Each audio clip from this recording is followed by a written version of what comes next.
What's up, ladies and gentlemen? This is your boy, Marlon. We are back at it again with another edition of the show. So, if this is your first time watching, don't hesitate to hit that subscribe button. Turn on that post notification bell so you never miss out on the daily updates that we have in the land of PlayStation and Xbox as well as PC. If that is something that intrigues you, then this is the place for you. Welcome back to the channel, guys. All right, man. Wow, we don't typically stream on Sundays. I mean, whenever we do stream on Sundays, it is typically a bonus wild card. So for these bonus streams, I need you guys to go crazy with hitting that like button. And we worked all day this week, pretty much. So sometimes I don't take any days off. I pretty much go full throttle just to get the content out there. So all I'm asking you guys to do, show some love with that like button, man, and share out the stream so that more and more people can know that we're live. Hit that subscribe button. Also, if you are brand new. Oh boy, we are back in the hornet's nest once again in terms of the news. Hopefully you guys checked out Black Ops 6. Huge big shout outs and thank you to Activision. Man, oh man. It's kind of crazy how things work. Like I told you guys the story early Friday morning.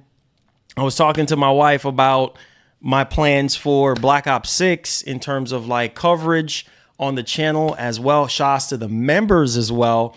That's why I tell you guys it's very important to become a member. We had a blast yesterday with the members playing Black Ops 6.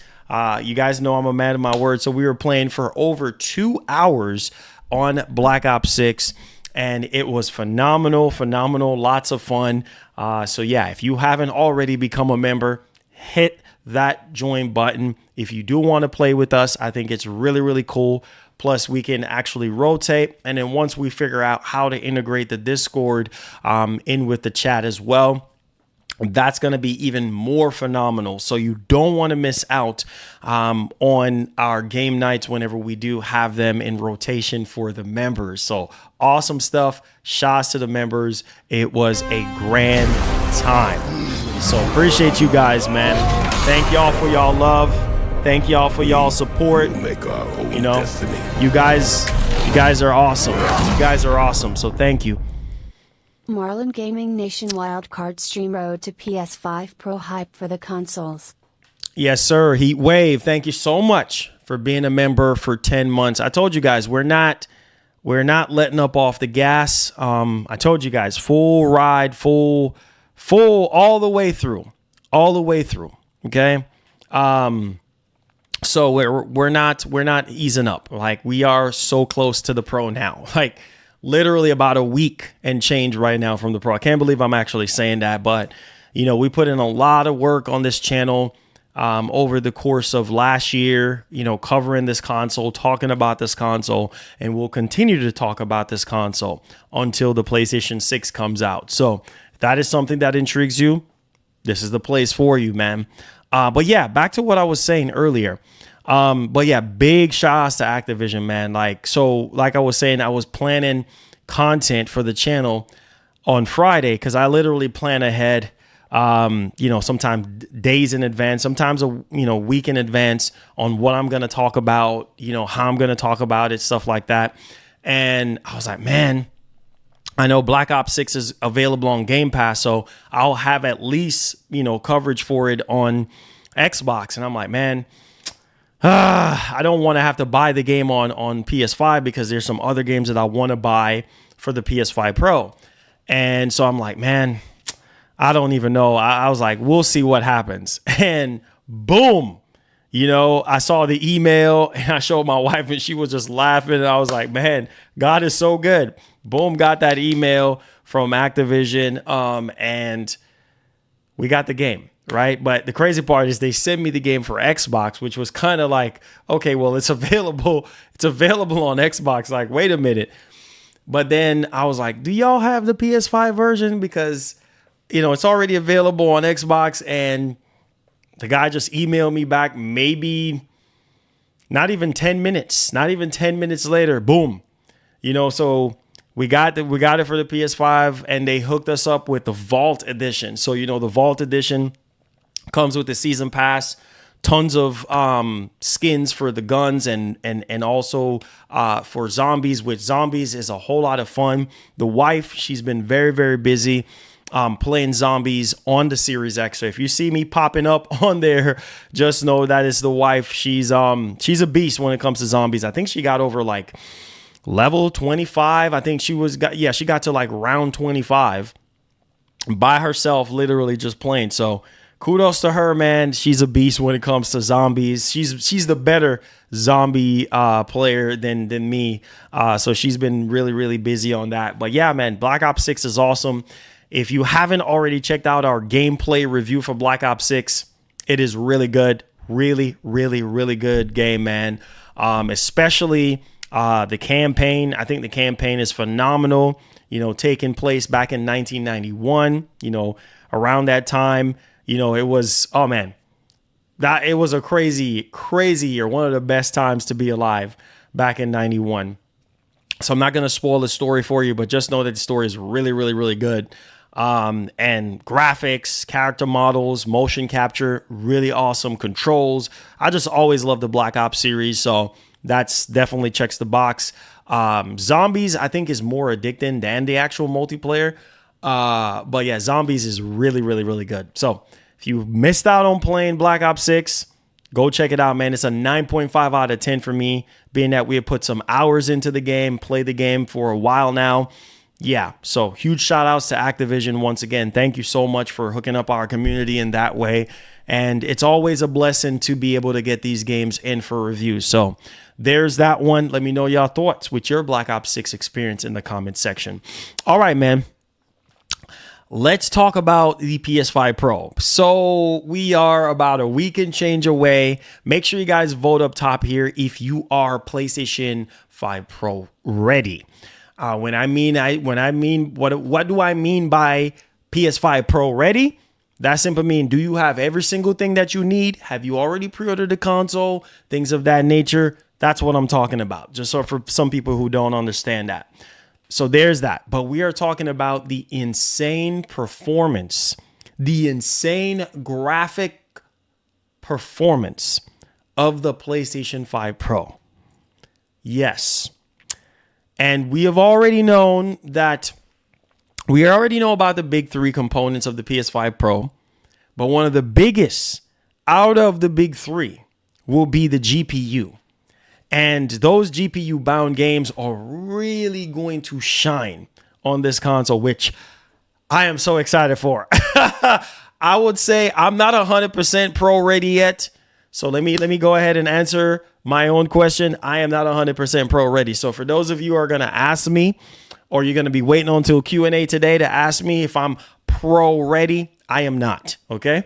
We got the console down, but we just don't have everything that we need just yet to make it a whole experience for you guys. So we're still in need of a couple things before we actually get there. But for those of you who are pro ready, please vote on there.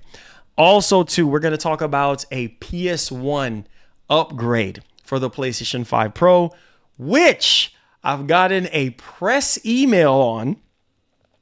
And this opens up a lot of doors if you are a retro gamer for the PlayStation 5 Pro, which, yeah, this is a step in the right direction. So if you do love PS1, this could open up a bit of doors for you guys of hope when it comes to PS5 Pro. So we're going to talk about that PS1 upgrade for you guys when it comes to the Pro.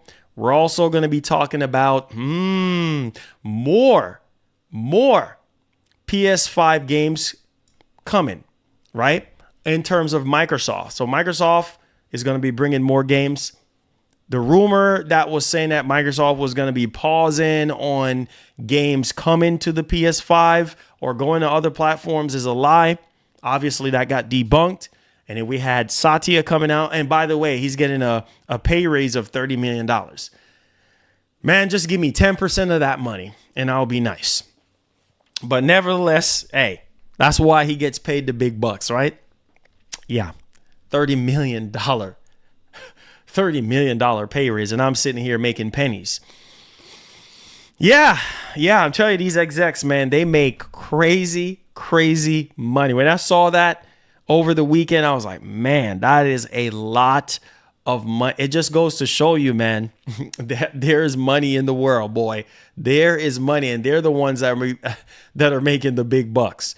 But yeah, so there's that one in terms of more games. We're going to go into what Satya is basically saying here, and we're going to be talking about more PS5 Pro games that are basically getting updated, and we need to go over them and discuss them. And if you are in the market for more Resident Evil in terms of physical copies, so we're going to be getting some physical copy treatments for about 3 Resident Evil games. So if you're interested in that, then hey, stick around, right?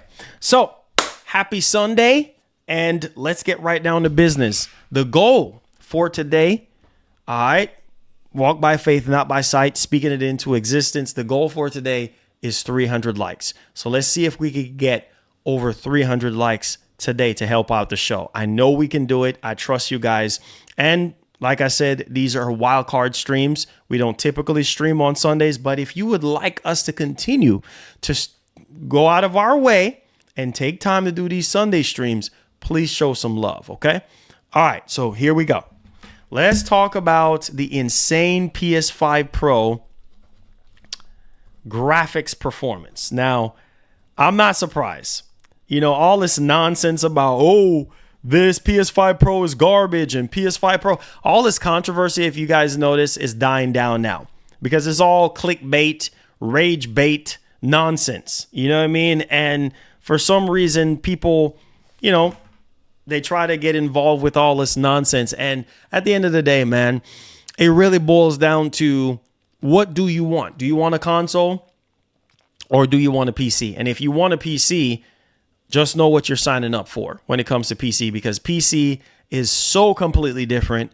And there's so many different building blocks when it comes to PC versus a console that you can just buy, turn it on, hook up a controller, and play.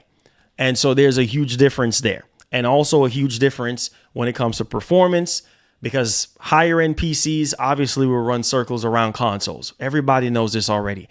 But my God, from a console perspective, you guys better get hype and excited, because we're seeing some groundbreaking technical marvel when it comes to the PS5 Pro. And what are we talking about? Digital Foundry.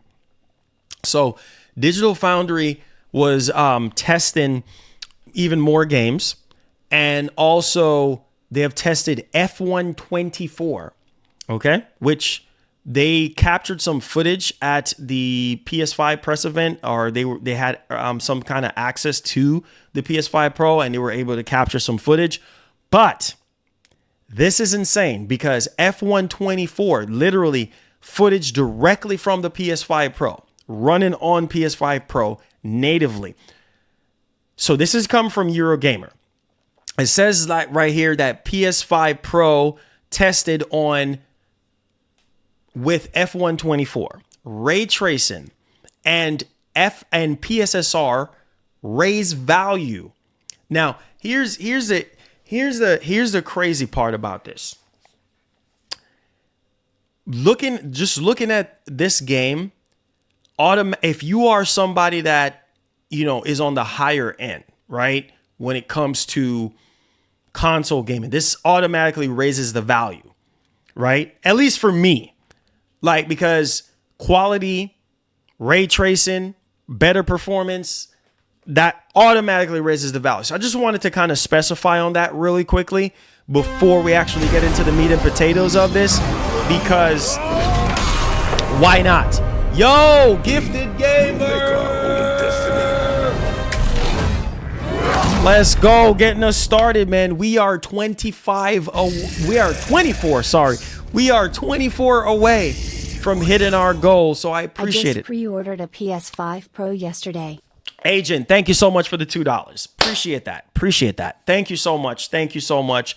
Wow. Happy to hear that, man. You got your PS5 Pro. You're ready to go. That is awesome. But yeah, let's get into the article, right? So it says right here, F1 24 tested on PS5 Pro, ray tracing and PSSR raise visual quality to new heights, along with improved 120 FPS support and 8K TV support. Are you guys hearing anything I'm saying? Let me pull this up on screen. This is not a joke. I repeat, not a joke. This is real. This is real. So there it is, man. I told you guys, the main star of the show will be PSSR. You see what I'm saying? PSSR will be the heart and soul of the PS5 Pro to enhance the visual fidelity and then also to give you even more performance. So you seeing it right there in writing. Ray tracing and PSSR raise visual quality to new heights. So this is W for console gaming. All right, so let's go ahead and let's dig in there. It said Codemasters makes its first push for PS5 Pro support with an update to F1 24, a release that adds ray tracing upgrades and integrates the machine's PSSR upscaling. Of course, F1 24 already has an impressive set of modes on the regular base PS5, including support for 120 FPS gaming, and the same quality performance divide remains on Pro. Okay, it said, but with a range of enhancements for each, there's also a new resolution mode that unlocks only when the Pro is connected, all right, to an 8K screen. All right, it says we went hands-on at the studio on PS5 Pro development hardware, and while the code wasn't quite final, the upgrade is clearly impressive, particularly in 60 FPS quality mode, where the EGO engine's ray tracing features are used extensively. So that's crazy, guys. That is insane to hear. So this was all tested on a PS5 Pro development hardware. Bro, this is not even the actual final machine. This is not even the retail machine. This was tested on a PS5 Pro development hardware kit. Okay. Oh my God, man. This is really groundbreaking for console gaming, man. If you are a hardcore fan, you will understand what's going on. It says a range of RT upgrades are in place, whereas the standard PS5's quality mode only used ray tracing in replays and per ray sequences. PS5 Pro changes all of that, in large part thanks to the leeway afforded by its more capable GPU, a 67% increase in compute units, and 28% boost in memory speeds. It's now possible to include 3 RT features during the race itself, all while still running at 60 frames per second. There is a ray trace reflections, including an opaque of materials like glass, alongside ray trace ambient occlusion for more realistic indirect shading and dynamic diffuse global illumination, DDGI, allowing for simulated light bounce between surfaces. The one RT option missing during gameplay is ray traced shadows, though these are enabled during in-engine cinematics. That is crazy. That is literally crazy. So every single thing that, you know, Mark Cerny was talking about, the big 3, the GPU, the advanced ray tracing, PSSR, all of it is being combined here with this game, with having hands-on with this game. So in comparing the base PS5 directly to the PS5 Pro, the ray tracing upgrade for reflections is a substantial one. The overcast afternoon sky is more accurately reflected across the glossy surface of the car and even the driver's helmet. Each surface is more thoroughly lit in daylight as it would be in the race real race. It says the other classic example of ray trace reflections is on the wet track surfaces. The base PS5 uses a screen space method, SSR, to draw reflections where every race side, barrier, and overhead billboard is vibrantly mirrored across the tarmac.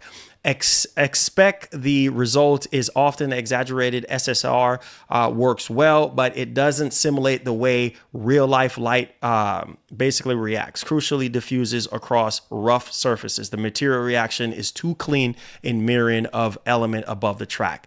So with the RT on PS5 Pro, reflections are more true to life in factoring the way of light hits. This is crazy, bro. This is crazy, man. This is crazy.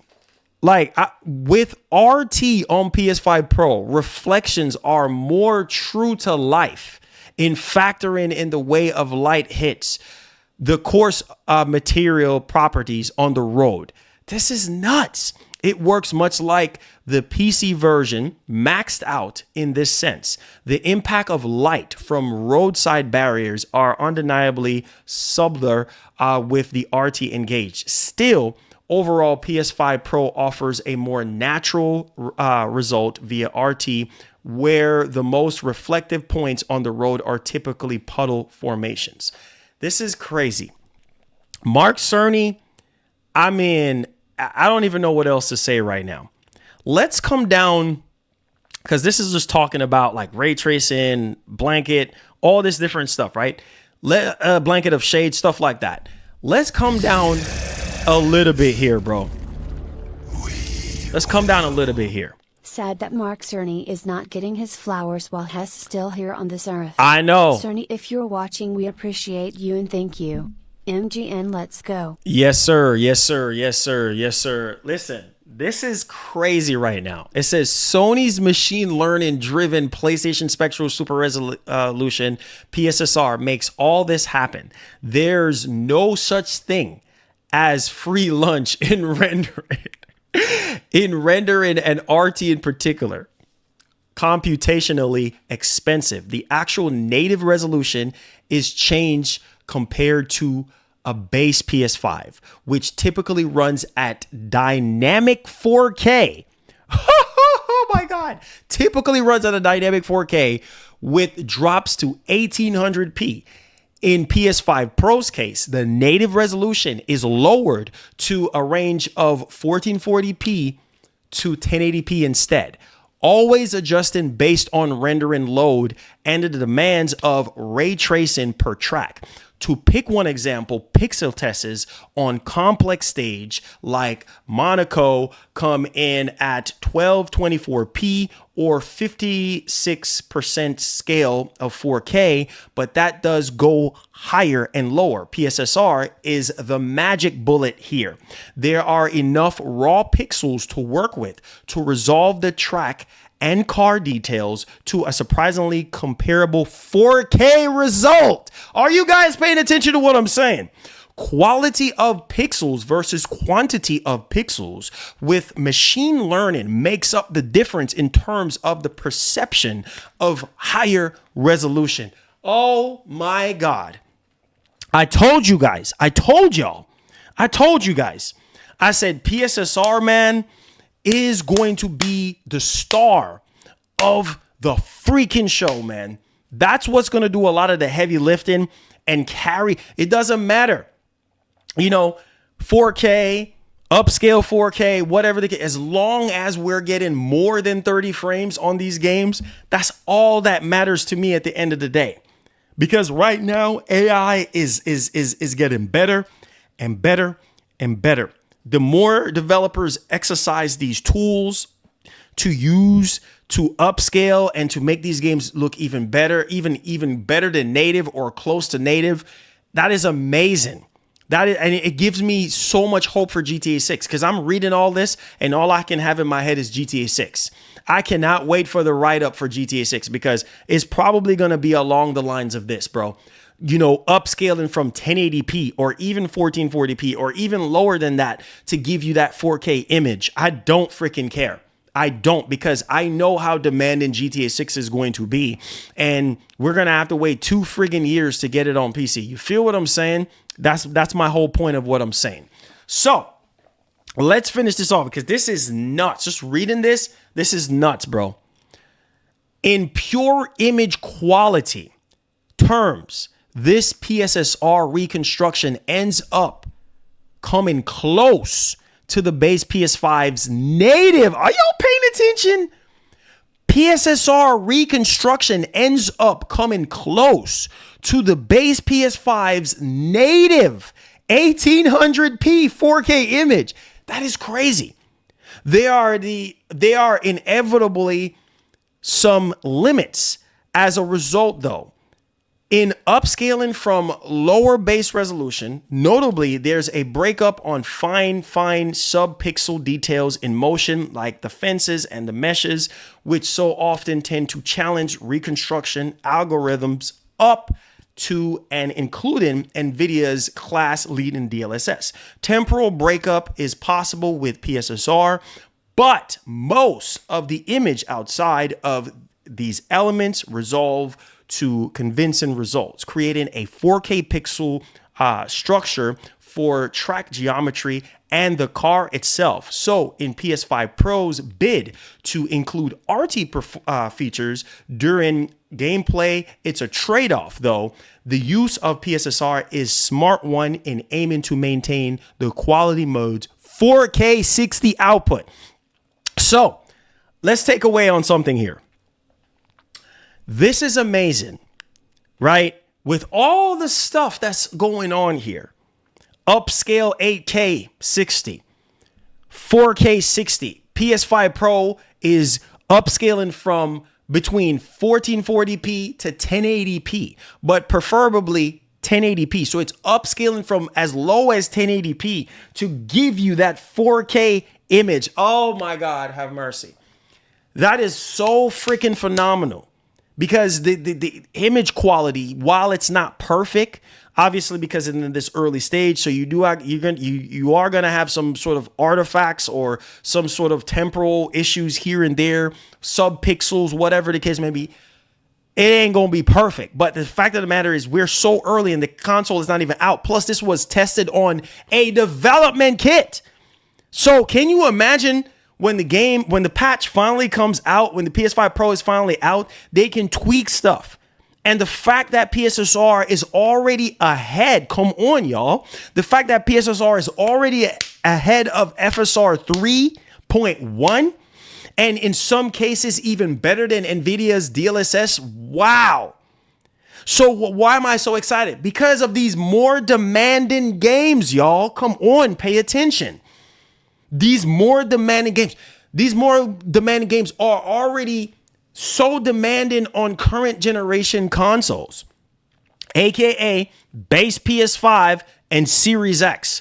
Already more demanding to the point where a lot of these games, aka Space Marine, one of the most demanding games out right now, the friggin' PS5 and the Series X is already running the game at 1080p, stuck at 1080p. You're not following what I'm trying to get y'all. This is truly groundbreaking for console gaming. This is truly a game changer.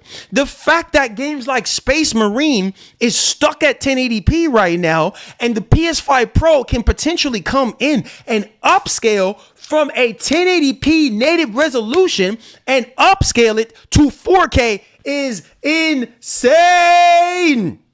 Y'all don't even understand how insane this is for console gaming. We're not talking about PC. We're talking about console gaming. Oh my God, I'm about to lose my freaking mind right now. Because I was so sick and tired of playing games at 1080 freaking P. We are in 2024 right now. How the heck is we sitting here playing games at native 1080p? Not to knock 1080p, but I'm just saying you would definitely want a much more crisper, more sharper image. Right? So some people tend to go in the quality mode, which quality mode is only going to be giving you 4K at 30 FPS. That's not an enjoyable experience for me. Where the PS5 Pro comes in, is going to take that quality mode at 4K and that performance mode with a lower resolution and fuse it together. Both of best worlds combined. Am I saying every single game is going to have a PS5 Pro mode? No, this is what I'm saying. Because some games, some developers are going to be using the traditional breakup. Marlon, what is that breakup? I'm glad you asked. Well, now I'm about to tell you. Basically, your fidelity mode and your performance mode is still going to be carrying through a lot of these games. So when you are playing your PS5 Pro, you will definitely see fidelity and you will also see performance mode.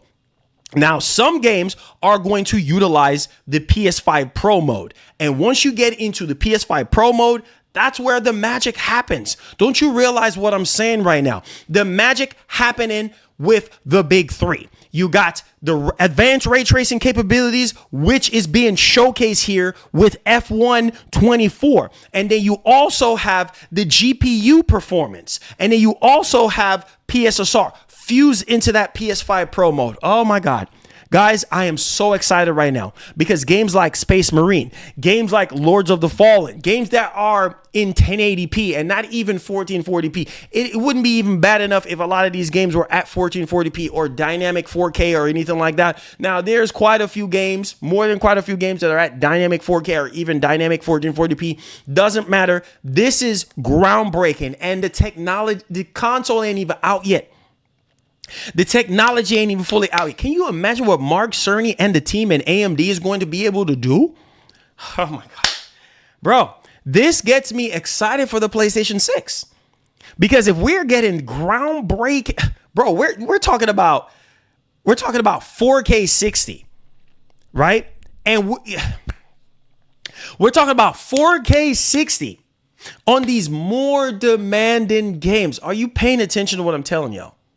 The games that are not demanding or as much as demanding as the more demanding ones are okay. You see what I'm saying? But you guys don't understand. What's crazy is this is just a mid-gen refresh only. It's madness. By the time PS6 is released, the PSSR version will be further along. The value and the output Pro is doing is ridiculous. Yeah, listen, bro, it's ridiculous. Thank you so much for the biggest donation. Ridiculous. It's madness. You understand what I'm saying? Now I'm seeing what Mark Cerny, man, this is why, man, I am so happy that I was able to meet Mark Cerny in person years ago at E3, bro. Mark Cerny is one of the smartest guys I've ever met in my life. That man is so humble. I mean, he is so freaking smart. I told you guys, I said, you don't have to buy the Pro, but look for those tech heads out there, look at what Sony is doing right now. I told you guys, even Digital Foundry said the same thing. It's not about having the best CPU and the best GPU in order to run these games, because you can have the best CPU and the best GPU and the game still ain't gonna be running right. Obviously, there's different factors of that happening, but let me tell you this. It's called optimization. Because a lot of these developers, they don't optimize their games very well. So case in point with PC, you can have the best CPU and a 4090 and the games are still running like garbage and not at their fullest potential. It's not the hardware's fault per se. It's a lot of times it's the game, it's the developer. But in terms of console gaming, where you can't swap out the CPU, you can't swap out the GPU. Everything is on the motherboard. Everything is soldered to the board. You see what I'm saying? You can't swap anything out. So now you're really on the mercy of developers at that point, because you're leaning more on the developer versus the hardware, because you can't switch out anything. So, man, oh my God. Oh, man. It gets me so excited for PlayStation 6, because PlayStation 6 is it's going to be so much better than the Pro. By the time we get to PlayStation 6, we're going to be 4 years in the game. That means PSSR is going to be so much freaking better. And the more demanding games that are going to be running on the PlayStation 6 will take advantage of PSSR. Are you following what I'm saying? I mean, probably upscale from 4K to maybe 6K. Maybe 6K super sampling, which we have seen a couple games this generation that were running at 6K. You see what I'm saying? So you by the time PlayStation 6 comes out, you probably going to see higher than 4K image quality with PSSR. Woo! Man, Sony is so freaking smart, man. They are, bro, we not even done. We not even done yet. We just getting warmed up, baby. Like, this is crazy, crazy stuff. Now, let me go ahead. This a lot to read. It's a lot to read here. So I'm going to play the video so you can understand how insane the PS5 Pro really is. And the graphics, performance, and just the capabilities of this machine from a console's perspective it's nuts. Let's go ahead and let's play this, man. Let's go ahead and play this. Enough for me. Like, shots to the legend Jim Ryan. Jim Ryan was not perfect. Jim Ryan has made some mistakes during the PS5 generation, but man, a part of me kind of miss Jim Ryan sometimes because it's just, I don't know. But enough for me. Let Digital Foundry do the talking. Let's go. Whoa! Bro, did you Developer Codemasters. Bro, wait, go back. Bro, look at, what is this, Drive Club? Is this Drive Club again? Bro, look at those colors. Like, look how good that looks. Oh my God, have mercy. Let's go, man. Make sure y'all go subscribe to Digital Foundry, bro. This is, let's go, Oscar. Let's go.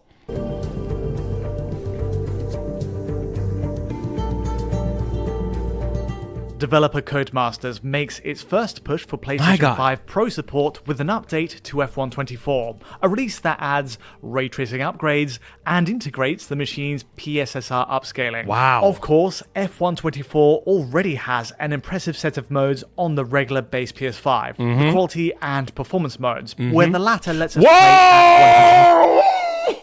Whoa, wait a minute. 120? Bro, are y'all seeing that? PS5 Pro 120, just like the article said. 120 FPS.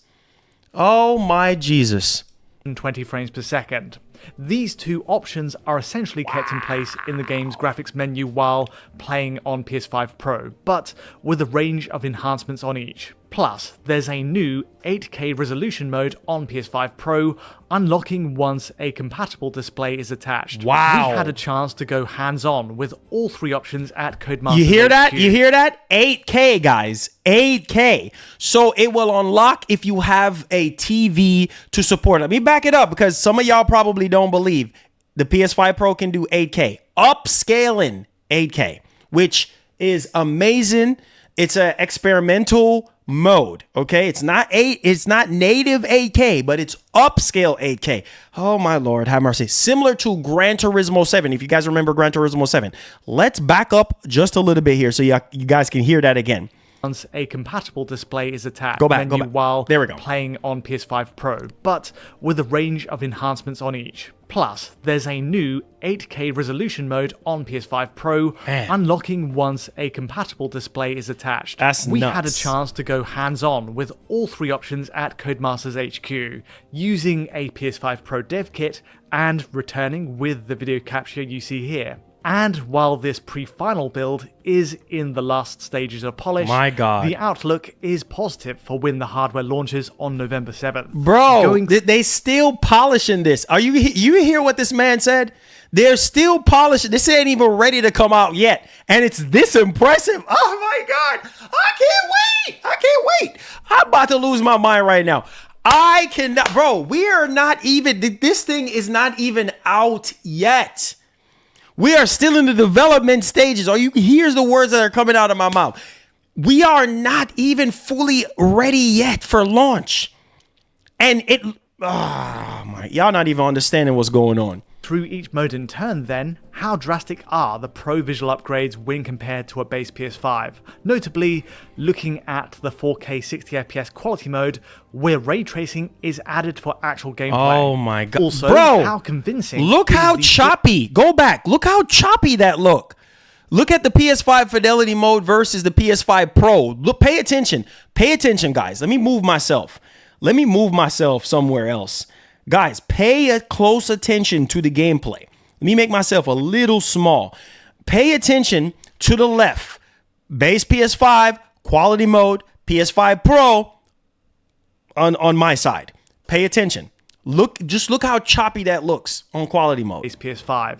Notably, looking at the 4K 60fps quality mode, where ray tracing is added for actual gameplay. Oh my god. Also, how convincing is the PSSR upscaling in that quality mode, in reconstructing to a 4K image? And lastly, focusing on the quality and performance modes today, how well does either option hold to their frame rate targets? My at god. 60fps on quality mode, My or god. 120 on performance? Let's find out. Guys, did y'all see? Oh my god. This is all we ever wanted, bro. I promise you right now, as a console gamer, I'm literally losing my mind.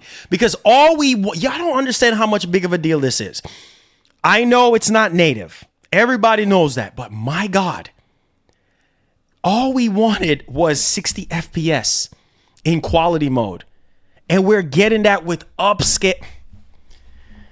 Oh, Jesus. Man, this is not. Go back. I can't, man. Do y'all see? That's a lock in quality mode.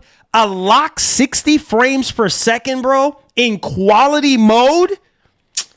Oh, my God. Today, how well does either option hold to their frame rate targets? Wow, at look how 60 much FPS on quality mode or 120 on performance. Let's find out. Bro, look how smooth that is. Okay, goes down to 18. First up is PS5 Pro's quality mode, where the key breakthrough is that ray tracing is now enabled during the on-track gameplay. It's a big upgrade over the base PS5's approach running on its You hear what this man just said? Pay attention. A big upgrade.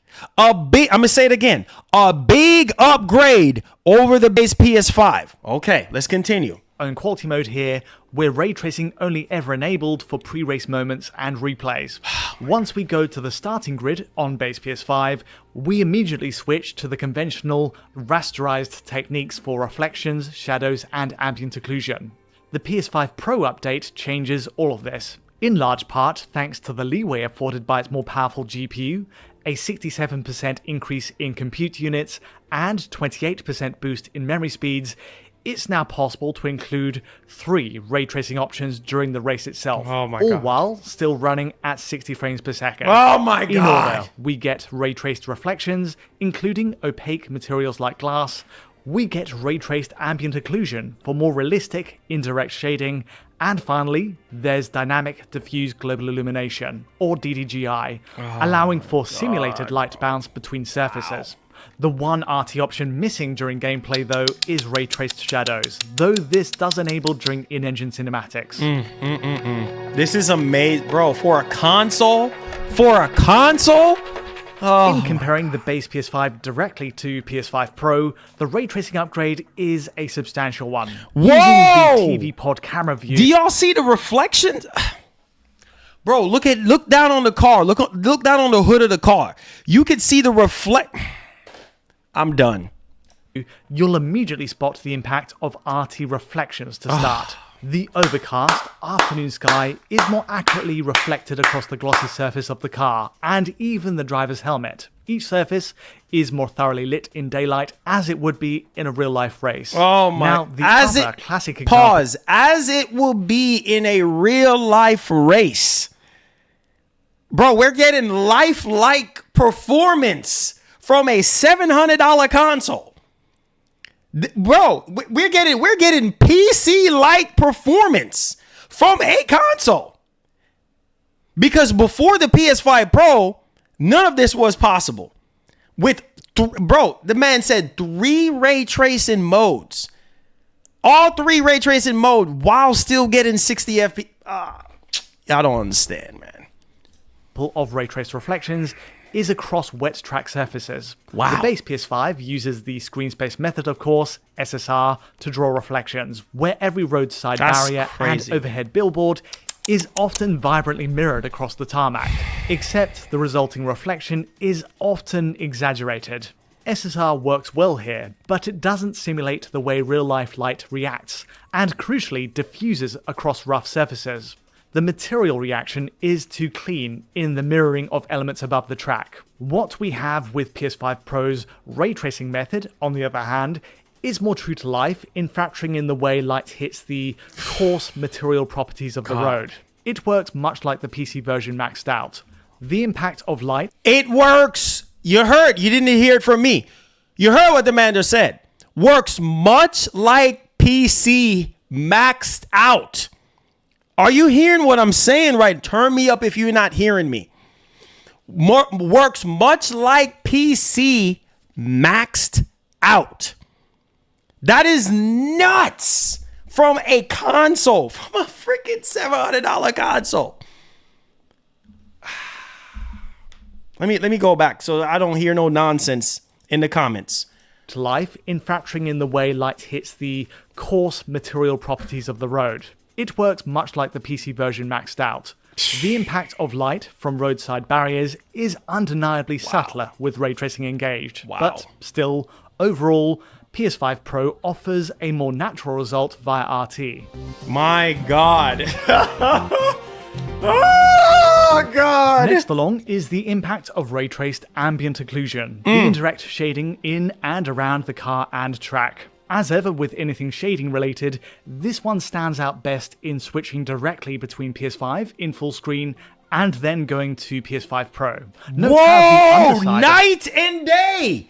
Literally night and day! Did y'all see that? Hold on, back up just a minute.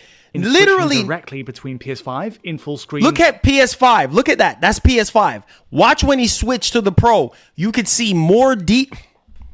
Bro, the image looks like, my God, have mercy. And then going to PS5 Pro. Look how much more detail on the tire. Look on the tires. You can see the treading more, the lighting more detail. What? Oh my, bro, this ain't even final yet. This ain't even final. I'm about to lose my mind. This is not even final yet. Ah, oh, Jesus, have mercy. Wow.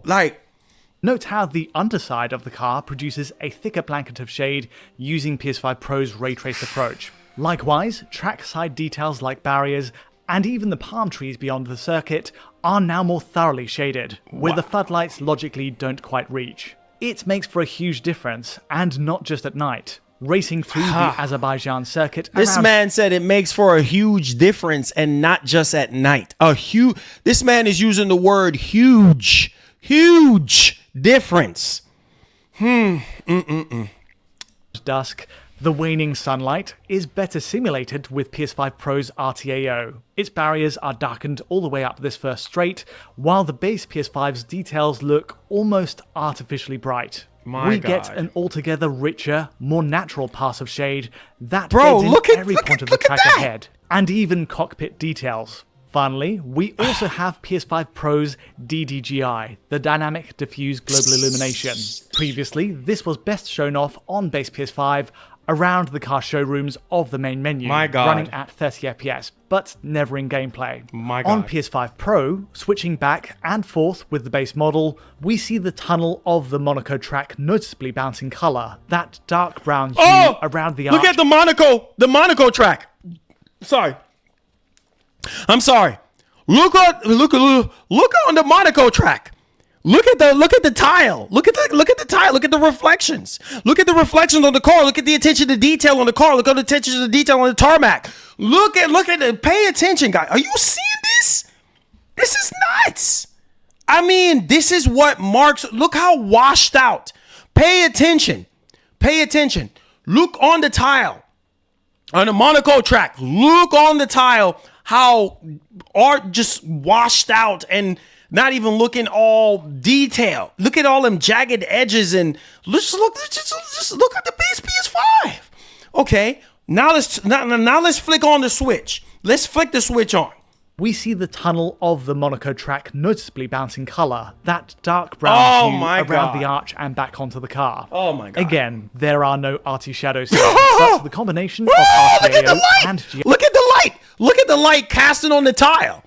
Look at the light where it says entry. Oh my god, have mercy. Look at the reflection from the light. Y'all see that sign on the top right? I'm done, bro. This is nuts. This is nuts. CGI has a major effect on closed spaces like this. Oh my god. This is not fair, bro. To make ray tracing possible in the quality mode, an adjustment is made with PS5 Pro's approach in generating a 4K image, engaging all these ray tracing features at 4K resolution and at 60. Slow down. Yeah, no. Go back. Look at the PS5 Pro gameplay.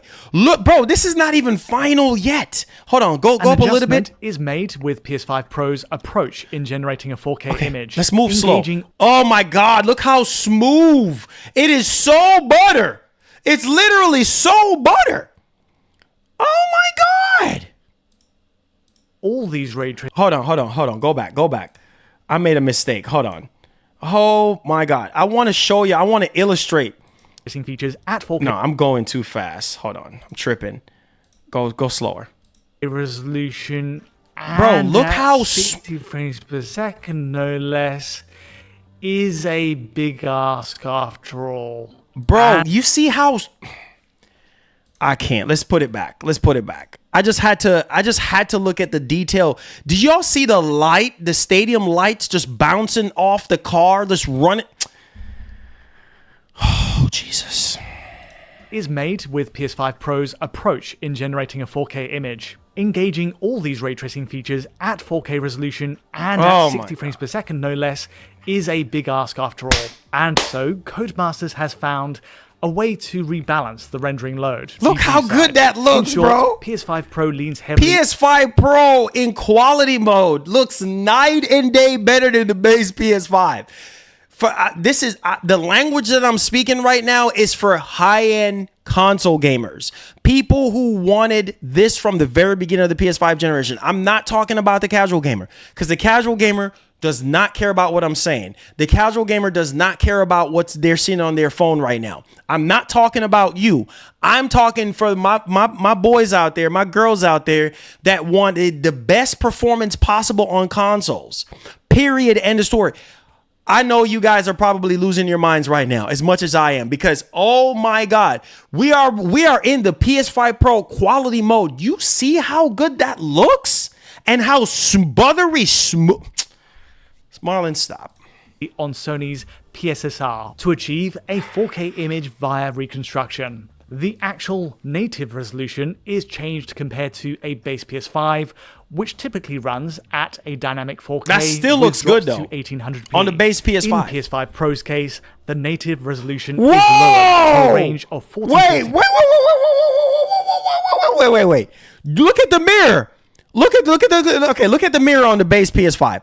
I need y'all to look at this right quick. The reflections are insane. 4K with drops to 1800p. In PS5 Pro's case, the native resolution is lowered to a range of 1440p to 1080p lowest instead, always adjusting based on rendering load. Look how amazing that looks! Ray tracing on each track. To pick one example, pixel tests on a complex stage like Monaco come in at 1224p, or 56% scale of 4K, but that does go higher and lower. PSSR saves the day here. There are enough raw pixels to work with to resolve the track and car detail to a surprisingly comparable 4K result. Bro, look at the tarmac! In pure image quality terms, this PSSR reconstruction ends up coming close to the base PS5's native 1800p to 4K image. Say it for them again. Say it for them again. Oscar, say it for them again so they can hear you. Because they're not hearing me. So say it for them again. Can you imagine, bro? Oh my God, this is nuts. In terms, this PSSR reconstruction ends up coming close to the base PS5's native 1800p to 4K image. Jeez. There are inevitably some limits though, as a result of upscaling from a lower base native resolution. Wow! Wait, go back. Upscaling from a lower. Look how much better the raindrops are. Look at the hood of the car on the quality mode on PS5. Look at the attention to detail on the Pro. Look at the raindrops. It looks so much more realistic. I mean, oh my man, I can't. I'm about to lose my mind, bro. This is nuts. Oh my God. There are inevitably some limits though, as a result. You see how choppy that looks on the base PS5? The raindrops, like it's like much slower, much more choppier. You can see more artifacts. On the right, it looks more realistic. Oh man, from a lower base native resolution. Wow. Notably, there's breakup on fine sub-pixel details in motion, like the fences and meshes, which so often tend to challenge reconstruction technologies like FSR or DLSS. Likewise, there is some light visual noise, flicker to road markings while accelerating forward. Temporal breakup is possible with PSSR then, but most of the image this is still outside of these early. Elements resolve to a convincing 4K result. This is early. 4K pixel structure for track geometry and the car itself. So, in the PS5 Pro's bid to include the taxing ray tracing features during gameplay itself, it's a trade-off. Though you hear what this man said? For those of you who don't understand, taxing. Ray tracing is taxing on any freaking hardware, whether it's PC or console. The fact that the PS5 Pro is running this game with ray tracing, similar to a maxed out PC, is really groundbreaking, is really impressive. And this thing is in early stages. This thing is not even out yet. So by the time PS5 Pro is out, this is going to look better. I can't. Use of PSSR is a smart one in aiming to still maintain the quality mode's 4K 60 FPS output. Wow, man. What a time to be alive. Frame rate testing is up next, and despite the addition of ray tracing, the good news is that quality mode's 60 FPS lock isn't affected. In the heat of a race, 99% of play runs absolutely Bro, you hear what this man just said? Let me back. No, go back. Yeah. Not even one drop frame. Frame rate testing is up next, and despite the addition of ray tracing, the good news is that quality mode's 60 FPS lock isn't affected. Oh my In the God. heat of a race, 99% of play runs absolutely flawlessly, from the Azerbaijan route Oh to my the God. Albert Park circuit during rainfall. As an extreme case, of course, Monaco in heavy rain is the real litmus test, and here it almost passes with flying colours. Wow. With all AI cars in view at the starting grid, 2 PS5 frames? Pro does briefly drop to 58 FPS to start. 2 frames? 2 frames? You're not even going to notice 2 frames. You're not even going to notice 2 frames. Bro, that is really impressive. With rain, all the stuff going on with the ray tracing, you still almost at a lock 99% of the time. That is really impressive. You're almost, bro, it's almost perfect. 2 frames, you ain't gonna notice 2 frames. And the fact that it's running with ray tracing and my God. Wow.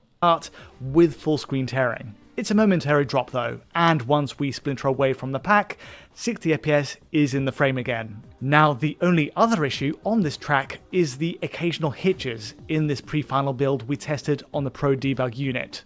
The clusters of dropped frames at certain turns. Speaking to Codemasters directly, the team is well aware of this issue though, and aims to address it ahead of the PS5 Pro patch rolling out. All right. Besides that, every other circuit flies at 60 FPS with ray tracing engaged. They're gonna fix It's it. optimized well for 60 FPS on PS5 Pro, which is really a testament to the careful choice of included ray tracing technologies and the use of PSSR as a means to strike a 4K image while also not losing out on the frame rate side.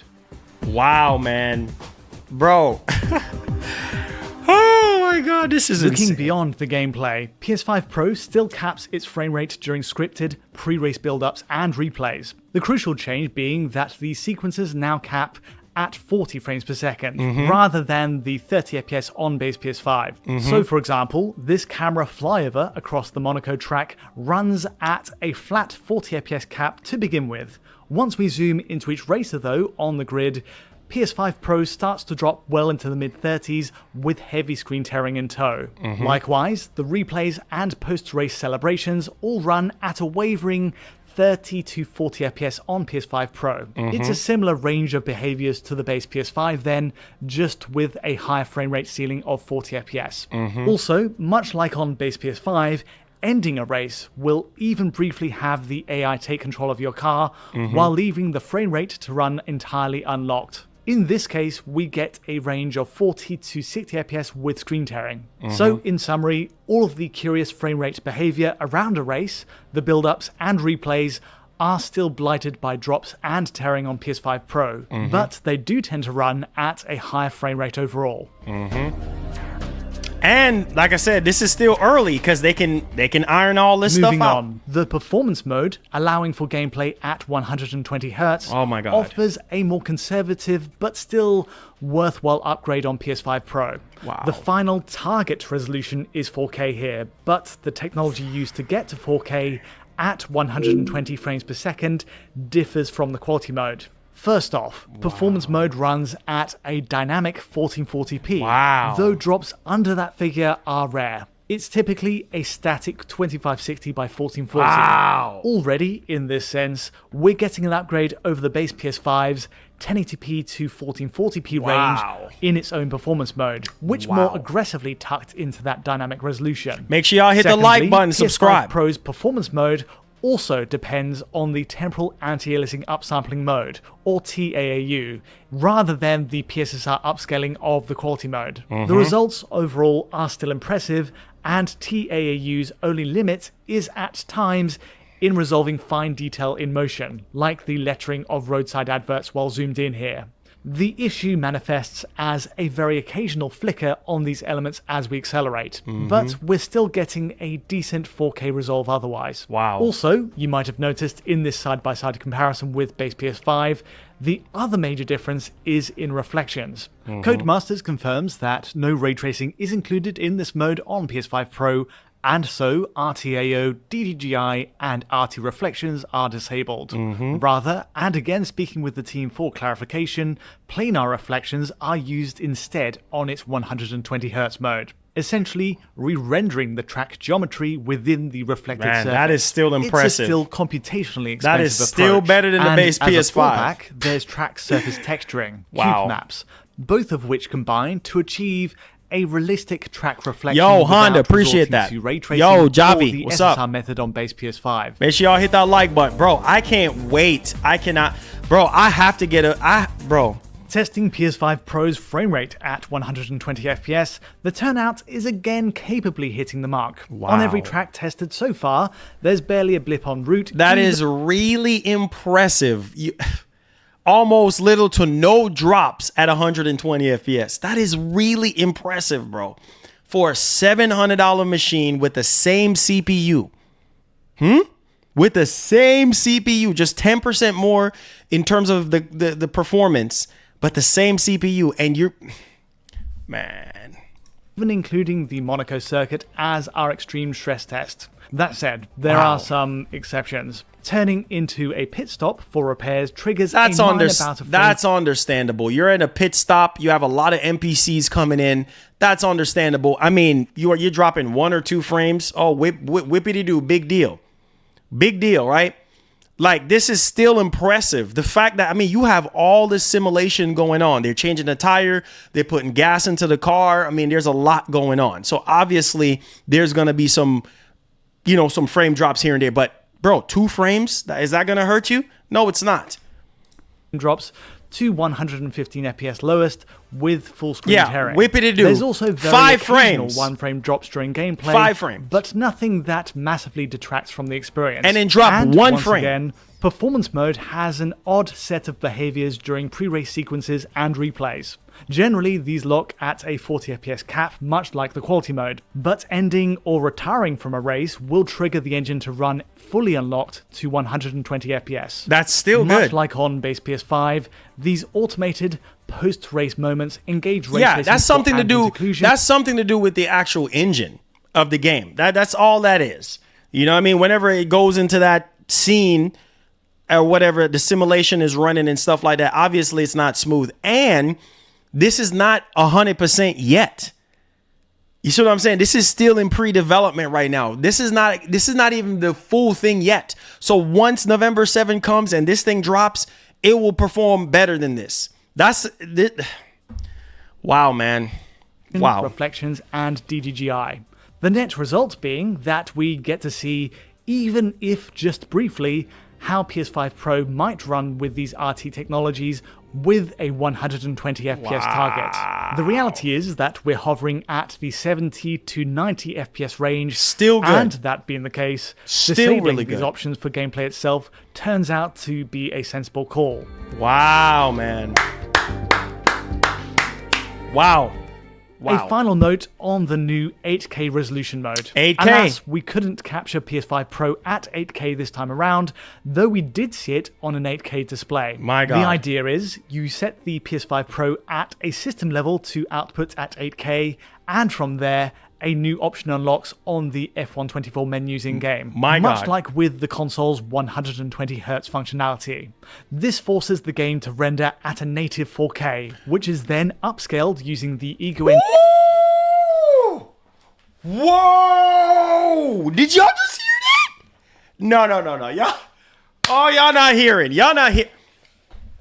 Oh my God. Oh my God.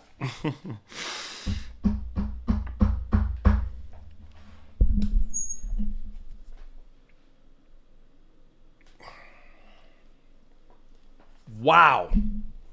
Y'all did not just hear that. This man said upscale from 4K.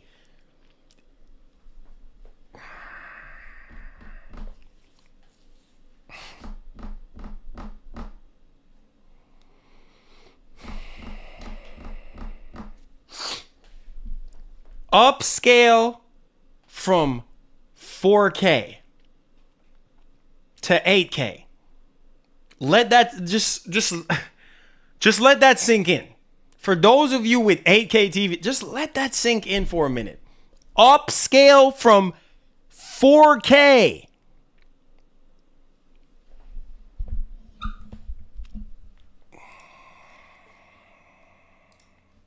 The F124 menus in-game, much like with the console's 120Hz functionality.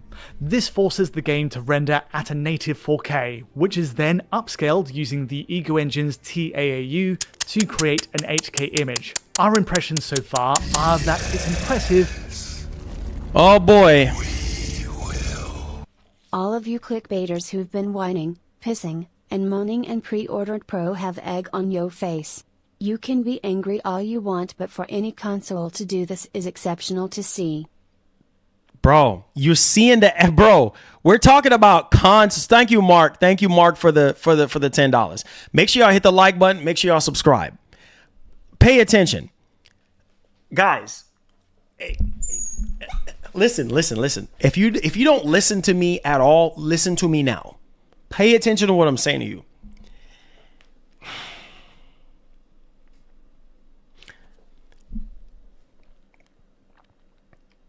You need to put your arms around yourself right now. Put your arms around yourself and be happy with yourself. To be alive. Listen, look where we're coming from with console gaming. Look where we started from with console gaming. Look where we are now with console gaming. If you are a gamer, if you are a console, we're not talking about PC. Don't get it twisted. We're not talking about PC. We're talking about console gaming. Do you know how impressive this is? Do you understand what I'm telling you guys right now? how impressive this is. Like, this is insane.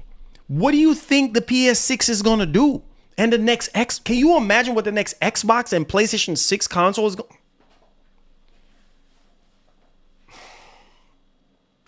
Bro, for $700, $700 console. This man said upscale from native 4K. We ain't talking about upscale for native 4K. Upscale from a native 4K. Do you know how insane that's gonna look if you have an 8K TV? Upscale from a native 4K resolution to whatever else above that. Do you know how that's gonna look? That's insane. And on top of that, you barely see any drop frames throughout this entire 17-minute presentation. You barely see any drop frames. The only time you see drop frames is like when the weather changes, or you have a lot of people on screen, or you're getting into the pit. That is it. Or you're getting into the replay. When you're getting into that simulation, that is it. But that's not even a deal breaker. Even in 120 FPS mode, okay, you drop down to 80, then it goes back up. That is still impressive. As long as it ain't 30. That is really impressive, guys. And this is just this game. Can you... Stop talking, bro. Stop talking. Let's go back to that. Stop talking, Marlon. Stop talking. Couldn't capture PS5 Pro at 8K this time around, though we did see it on an 8K display. The idea is you set the PS5 Pro at a system level to output at 8K, and from there, a new option unlocks on the F124 menus in-game, much like with the console's 120Hz functionality. This forces the game to render at a native 4K, which is then upscaled using the Ego Engine's TAAU to create an 8K image. Our impressions so far are that it's impressive up to a point. While still at the starting grid, fine detail, like fences, resolve to a convincingly sharp 8K frame. Equally, any slow cornering holds up well in the upscale to 8K, while the game's HUD and menus look as sharp as you'd hope. The effect does break a little while in motion, however. It degrades, though it's unclear how much of this is owed to the quality of the TAAU reconstruction or the display we demoed it on. Impressively though, the 8K mode also engages DDGI, and Codemaster states that it's potentially looking into getting PSSR in place as the upscaler of choice in the future, if possible. Even with TAAU though... Whoa! This ain't even with PSSR! Oh my God, have mercy. God help us. This ain't even with PSSR. Oh my God, have mercy. Oh Lord, have mercy. This ain't even with PSSR. Are you guys paying attention to what this man's saying? Oh my God, have mercy. Can you imagine? No. This is insane. This is not even with PSSR. Oh my God, have mercy.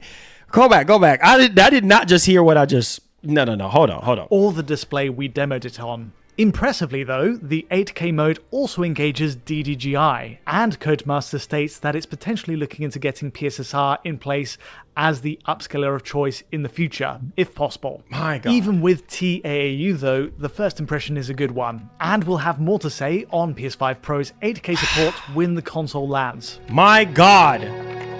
The outlook for F124's PS5 Pro support is encouraging, even a few weeks ahead of the console shipping globally. Practically speaking, Codemasters targets the ray tracing technologies that show off best while in gameplay: reflections, ambient occlusion, and DDGI, with an at times transformative impact on the quality mode.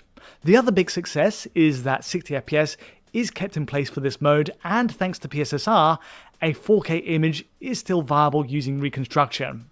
It's a very solid early use case for PS5 Pro then, as a way to demonstrate its core features. And even if PSSR hasn't yet rolled out to all modes in F124, it's already proving to be a handy tool for developers to use to assist in optimizing for features like ray tracing. There will be much more to say on PS5 Pro updates in the coming weeks, but that's all from me today.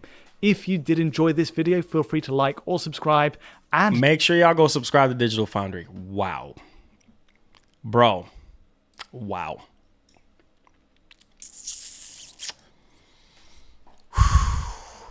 Wow. Hey, man. This ain't even ready, guys. This is not even, I'm speechless right now. This is based off of a PS5 Pro dev kit. This ain't even ready to come out yet. They're still working on this. That is really encouraging. That is really impressive. Man. A console, a $700 console is doing that. The 8K is not even using PSSR. It's using their in-house engine upscaling for the 8K. They said they're going to think about doing it in the future.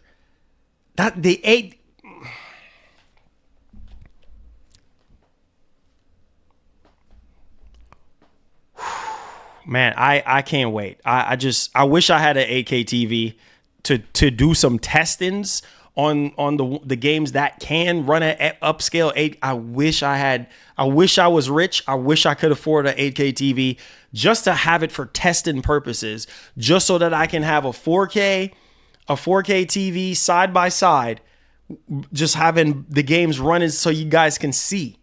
Obviously, you can't see it unless you're in person because YouTube with compression, and we only at 4K right now, but oh man, this is crazy, bro. Man. Wow. But let me know y'all thoughts, man. I cannot wait to see. I cannot wait to see what's going to happen come November 7th. I cannot wait to see these more demanding games like Space Marine, Black Myth Wukong, Lords of the Fallen. I cannot wait. And there's even more games that are confirmed for the Pro right now. Over the weekend, even more games. So we're getting closer and closer to the launch of this machine. And I hope that as we get closer and closer, we're going to get more and more information about this console. More and more games are going to be tested on this console. And you guys already know to keep it locked right here because I got you guys covered. We're going to do our own analysis. We're going to talk about everything together. When the console comes out, I promise to show you guys whatever you want right here. This is why you subscribe. This is why you support the movement. So love you guys. Let's get right into the next part of the show, man. Holy freaking cow. One of the most legendary consoles of all time. PlayStation 1. Love my PS1. Obviously, that was Sony's first console.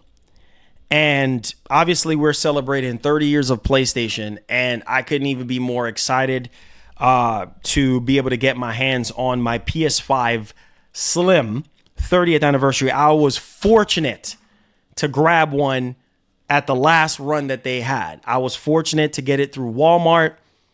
I need to have that as collector. I need to have that on the wall of fame right over there. As you guys can see the bookshelf. I'm excited for that PS1 themed PS5. But that's not what we're talking about. I got a press email pertaining to this. Yes, a press email. Shouts to my man Jim. Listen to me right now. Don't know if you guys remember this game. But we have Croc Legends. Wait for it. I'm pretty sure you guys know what game I'm talking about. Wait for it. Wait for it. This is a PS1 classic. And it will be PS5 Pro enhanced. I want to see more games like Croc Legend of the Goobos. Goobos.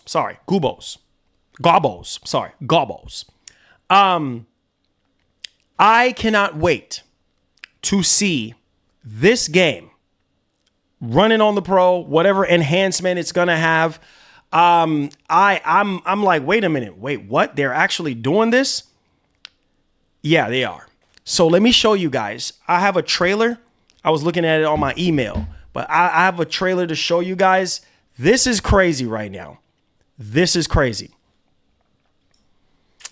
Hold on. Let me pull it up. Let me pull up the trailer for you guys. Croc. Yeah.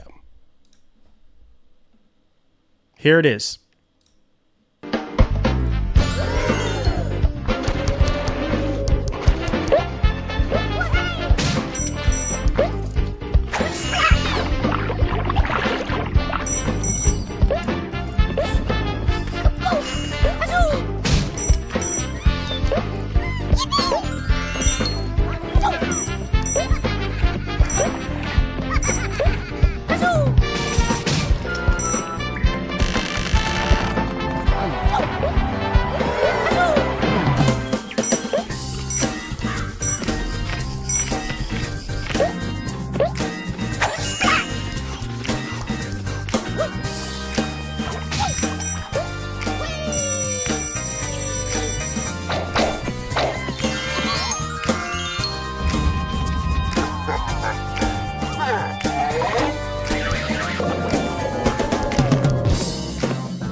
Yup.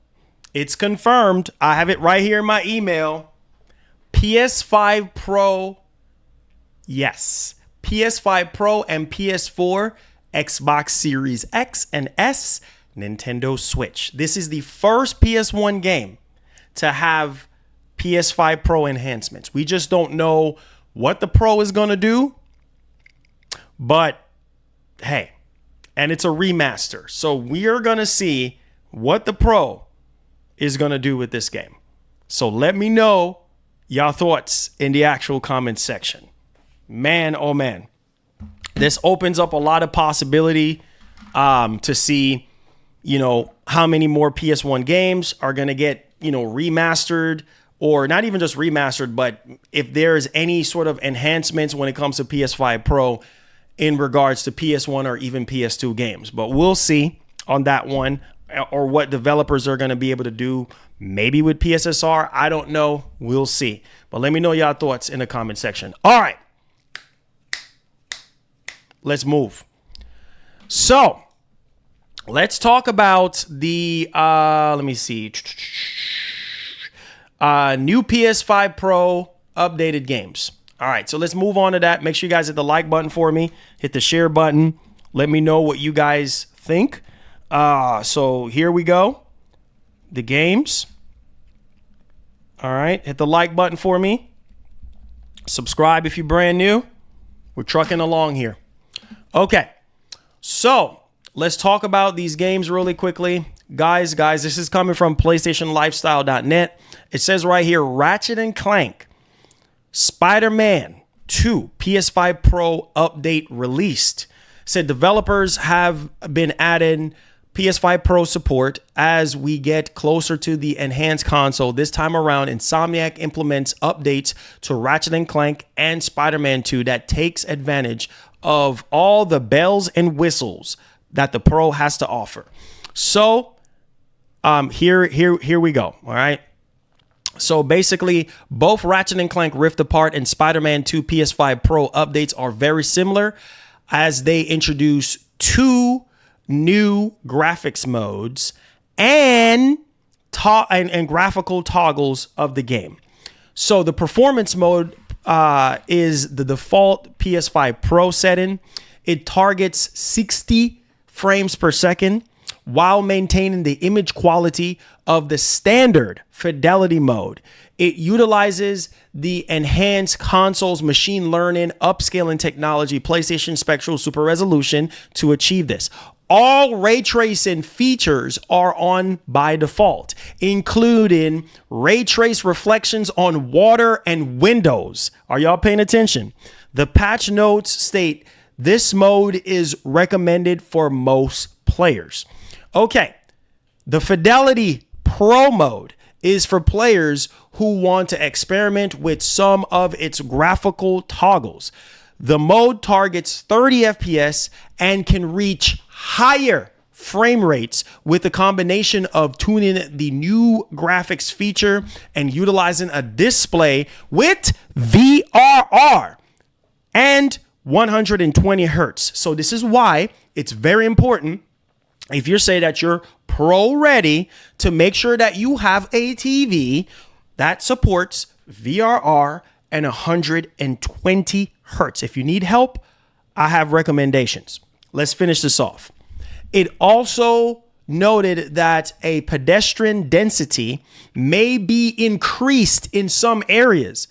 Wow. And hair detail is increased. Wow.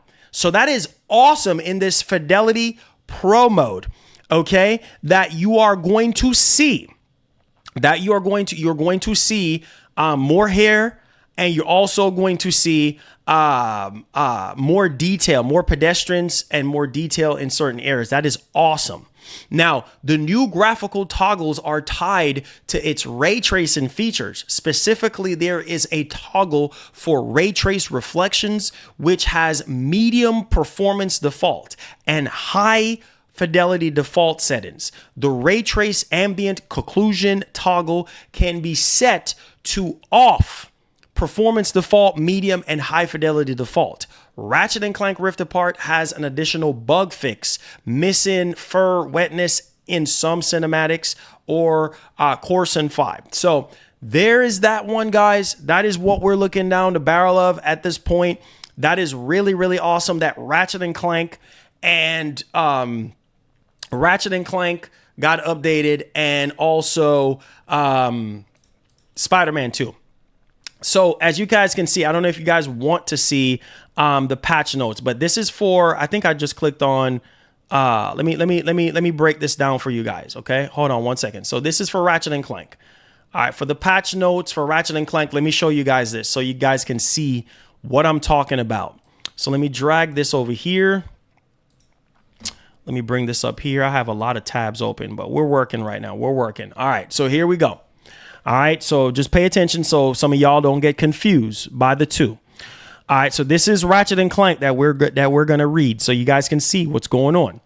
On screen, let me big this up so y'all can see on your small phones that y'all got.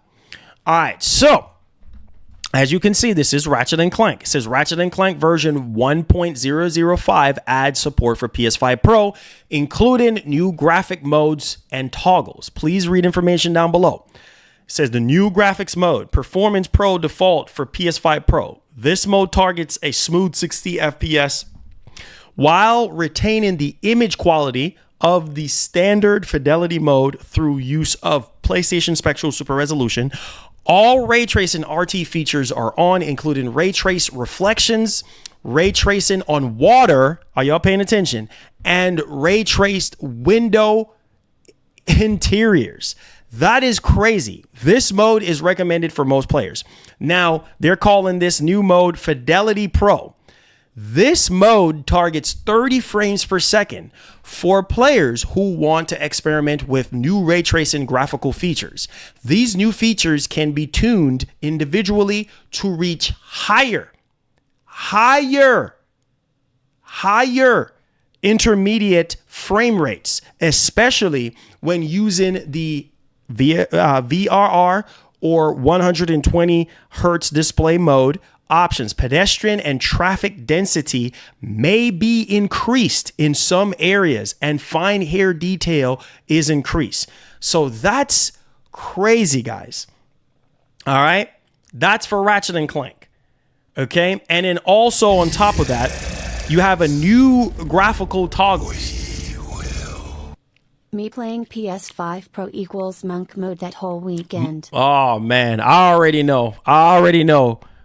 Crack Blue, I already know, bro. Thank you so much for the $2. I appreciate it. So the new graphical toggles. RT reflections, medium performance, high fidelity default. Set the quality level of the ray trace reflections, the medium setting, ray traces at half render resolution, and the high setting ray traces at full render resolution. The high setting will also improve smoothness of animation in reflections. Only available in the Fidelity Pro graphics mode. Okay. Now the RT ambient occlusion off performance, medium high fidelity default. Use ray tracing to compute additional ambient occlusion, lighting information. The medium setting uses that information to augment basically the space ambient occlusion. The high setting also adds a screen space GI bounce of additional ambient lighting information. The visual impact of this feature will very greatly be based on the actual scene. So the fact of the matter is this, like, obviously this is for people who really want to replay these games and kind of see exactly how much more they can actually get out of this thing, right?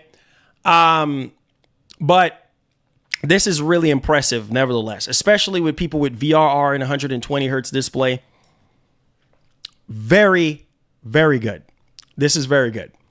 So let me know y'all thoughts in the actual comment section. And then we went over Spider-Man. Yeah, we did cover Spider-Man as well earlier with those upgrades as well. Let me click on it just to make sure. Oh yeah, here it is right here. So this is Spider-Man release notes. Okay. Yeah, so Spider-Man, this is Spider-Man, right? No, wait. Hold on. Spider-Man, I did read Spider-Man already. Let me pull it up again and see. Let's pull it up real quick. Hold on.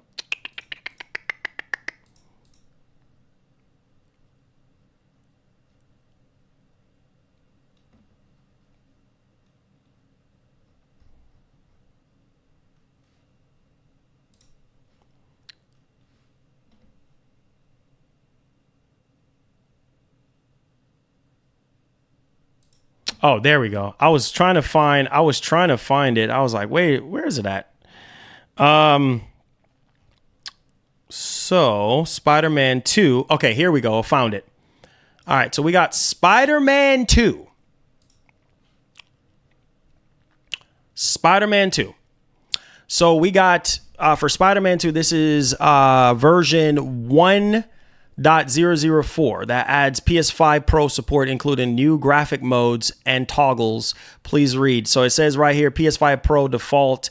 PS5 Pro default for PlayStation 5 Pro. This mode targets a 60 FPS performance, which is obviously 60 frames per second, while retaining the image quality of the standard fidelity mode. That's insane. Through the use of spectral super resolution, which is PlayStation Spectral Super Resolution. So all the ray tracing RT features are on, including the ray trace reflections, ray tracing on water, and ray traced window interiors. This mode is recommended for most players. And then obviously you have your Fidelity Pro mode. So this mode targets 30 FPS, so similar to Ratchet and Clank, for players who want to experiment with new ray tracing graphical features. These new features can be tuned individually to reach higher intermediate frame rates, especially when using the VRR or 120 hertz display options. Pedestrian and traffic density may be increased in some areas, and fine hair details are increased. So similar to Ratchet and Clank in that regard. And obviously you have RT key light shadows, RT reflection on the interiors, medium performance and high fidelity default. And then you also have RT ambient occlusion, off performance, medium, high fidelity default. So there it is right there, guys. Lots of stuff there to go over in terms of the PS5 Pro and when it comes to Spider-Man 2 and also when it comes to Ratchet and Clank. So let me know y'all thoughts in the comment section. All right, so more games to PS5?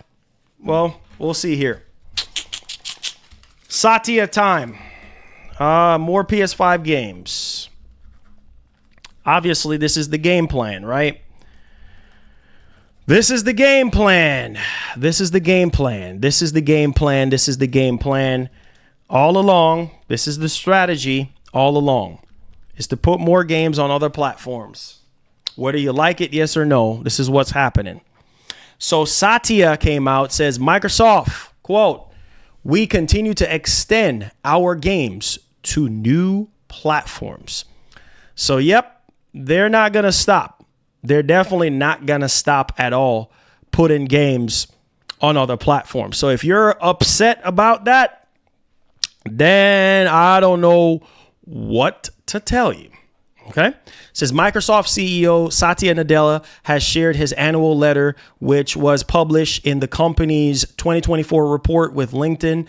In the letter, Nadella discusses every major focus area of Microsoft AI security, business, application, professional, social network, LinkedIn, search, ads, news, and gaming. On this subject, Microsoft CEO chose to highlight how the gaming side of the company has begun expanding its content, which now also includes all of Activision Blizzard King's franchises on many more devices. And he seemed to hint that this trend will continue in the future. So, there you guys go. It says we are bringing great games to more people on more devices. With our acquisition of Activision Blizzard King, which closed October 2023, we have added hundreds of millions of players to our ecosystem. We now have 20 franchises that have generated over $1 billion in lifetime revenue, from Candy Crush, Diablo, and Halo to Warcraft, Elder Scrolls, Gears of War. And with Xbox Cloud Gaming, we continue to innovate to offer players more ways to experience the games they love, where, when, and how they want. Finally, we brought 4 of our fan favorite titles to Nintendo Switch and Sony PlayStation for the first time, as we continue to extend our content to new platforms. Nadella is, of course, referring to the big, you already know, the Xbox strategy of what? Put the new Xbox strategy, that is, right? Back in February, putting games on PlayStation and on Switch, right? So again, how do you guys feel about this? And remember when Satya even said this, right? When it comes down to if he can help it, right? If it was up to me, I would like to get rid of exclusivity on consoles. Again, remember when he said that? So I'm not surprised. I'm not surprised that Microsoft is going to go full speed ahead when it comes to putting more games on other platforms, when it comes to putting more games on PlayStation or Switch. If it was up to him, he wouldn't have any exclusivity at all when it comes to consoles. But that's not for me to define, especially as a low share player in the console market. The dominant player there, Sony, has defined market competition using exclusives. So that's the world we live in. I have no love for that world. So clearly, this is coming from Satya himself. When he said that, I remember a lot of people was up in arms. But the reality is, Sony's bread and butter since the very beginning was exclusivity, and still is to this day. Microsoft, on the other hand, not so much on exclusivity. They want their games to be everywhere. When we all play, we all win. And so that's their motto moving forward. So let me know y'all thoughts in the actual comment section. All right. I mean, it's plain as ABC at this point. The whole slate is up in the air at this point. We'll see what happens. But yeah, this is all about Microsoft maximizing growth. That's it. Growth. And also making sure that they're fulfilling their wishes when it comes to mobile and cloud and Game Pass. That is it. They don't care about going toe-to-toe with Sony in the console space. They don't care about that. They don't care about that. So this is the final nail in the coffin right here. Letting you know that Microsoft is not the same Microsoft that we grew up on. Okay? This is a completely different Microsoft. Their focus have shift. Their strategy has shift. And their main focus right now is how can we grow beyond consoles? The more you understand that, the less mad that you will be when your favorite franchises go to another platform, which I don't give a doggone. I can care less wherever these games go. Because at the end of the day, as long as I'm playing them day one, that's all that matters to me. Now, for the fanboys, that's a whole different conversation. But it's plain as ABC, and it's plain and crystal clear that Microsoft's focus is not to go toe-to-toe with Sony. Okay? They're going beyond the console. They can care less if you buy a Series X. Remember, when Microsoft said, hey, no console required, all you need is a compatible TV. And that's it. And you can even go as far as buying a Fire Stick. Go on Amazon. Go get you a Fire Stick. Go get you an Xbox controller. You know, you could go ahead with your Xbox controller and you're good to go. That's all you need. A controller and a Fire Stick. That's it. Plain and simple. So, yeah, I'm not surprised, man. I'm not mad. And Microsoft, make your coins. Because we never going to get what we want as gamers. We're never going to get what we want as gamers. We barely get what we want. So can't make Microsoft do something that they don't want to do. They're still going to exist in the console space, but are they a threat to Sony? No, they're not. In the software space, that's a whole different ball game because they have so many studios. They have so much developers, more development studios. Hey, more games. Hey, that's just the truth. So Sony ain't worried about Microsoft. That's why Sony is doing what they're doing. Pay attention. Look at the PS5 Pro. Sony has no competition in that regard. No other machine is going up against the PS5 Pro. So Sony is able to charge what they're going to charge and charging what they're charging. They have no competition. So this is why Sony is comfortable and possibly getting cocky in the space as well. You see what I'm saying? The PS4 Sony is coming back. The early stages of the PS4 is coming back with Sony, where Sony just feel like they, hey, we ain't, greatness awaits. We ain't got to do much. And it's the same thing that's going to be happening here because remember what Phil said, the biggest generation to lose was the PS4 generation. Remember when he said that? And they took an L on that one. And they're still taking L's going up against Sony in the console space. But that's all right for Microsoft because they got Activision Blizzard King. They got Call of Duty. They got Diablo. They got all Candy Crush. They got all these games, right? And guess what? They're still making money off all these games by putting them on other platforms. So that's not going to stop Microsoft. That's not going to make Microsoft feel weak. No, it's not. Because they know, hey, we're still making our money and we're still growing as a company. So while the console fanboys lose their minds and pull out their hairs, we don't care. It's all about the business. And I can expect them to continue with this new strategy going into the next Xbox console. More and more games will be going to PlayStation 6 and PlayStation 5. They're not going to stop, especially with the Switch 2. Same thing. So let me know your thoughts. All right, let's finish this up. Hope you guys are enjoying the show. Hit that like button for me. And let's talk about Resident Evil, man. which hopefully we get that world premiere for Resident Evil 9. But RE, yeah, that's a big thing for a lot of people, including me, because I'm a big RE fan. So let's go ahead here. Why are we talking about RE? Let's go. PlayStation Lifestyle.net is reporting Resident Evil 5 physical releases revealed for 3 games. Capcom announced 3 Resident Evil PS5 games are getting physical releases. Resident Evil 2, 3, and 7 will get the physical treatment, and it will be available at retailer pretty soon. Are you guys listening? When will the 3 Resident Evil PS5 physical versions release? So the trio of Resident Evil PS5 games will be available physically in the US in January 2025. Each game will cost $29.99. Participating retailers have yet to obviously have any listing, but it's pretty safe to assume the usual suspects. While stock is the title, obviously Capcom does not offer to have a specific date, but GameStop pages for Resident Evil 2, 3, and 7 all show January 10th, 2025. Unlike the US date, Capcom does have a date listed for Europe and the UK. Players in that region will get the 3 Resident Evil PS5 physical releases on December 6th, 2024.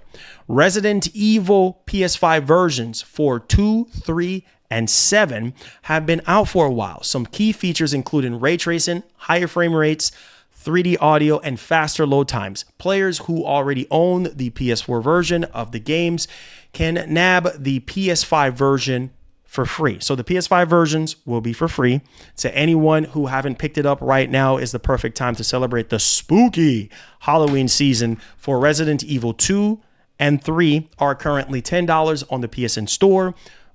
Resident Evil 7 is $7.99, but only for the base game. Its DLC is $11.99, so players will still get a discount from its current $39.99 price tag.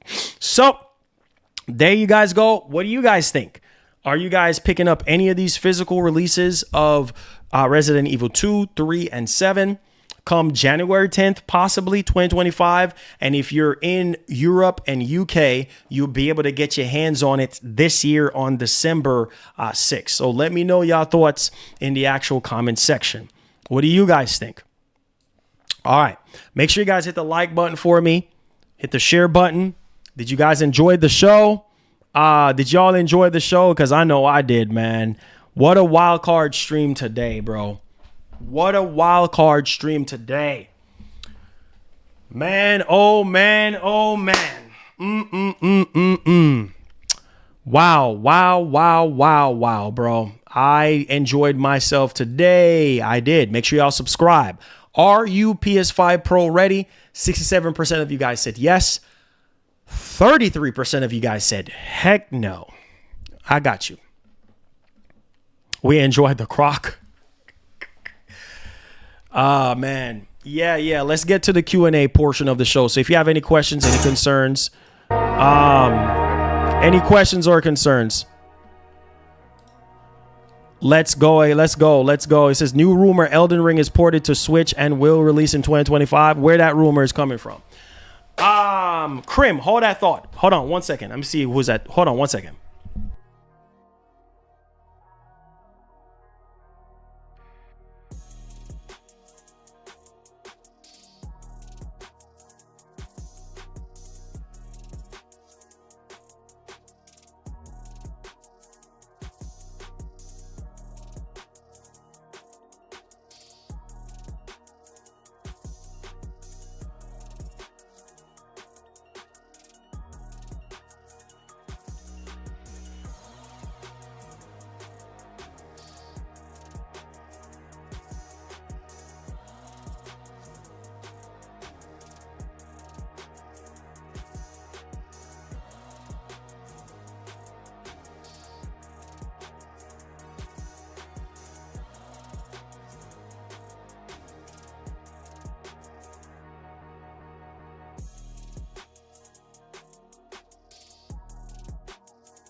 All right, we're back. Let's go. Any questions? Let me know. Let me do a pixel refresh on this bad boy. All right, we're back. All right, let's see what we have here. Let's do a pixel refresh on this. It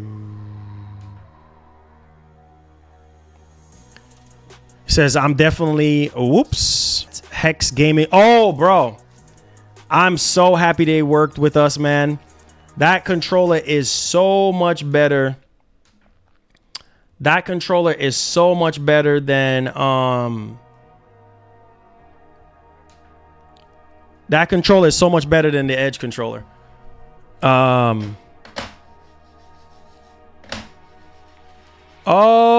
no. Is the stream still going? Oh no. YouTube is not receiving enough. Is this stream still going, guys? Oh no.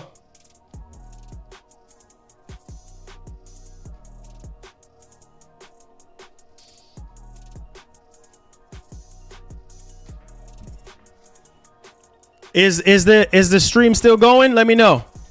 Is it still working? Is it still working? Let me know. Can y'all hear me? Yep, we're still good.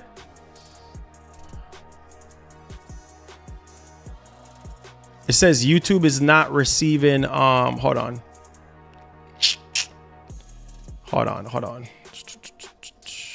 It's working now. It's working now. It's good.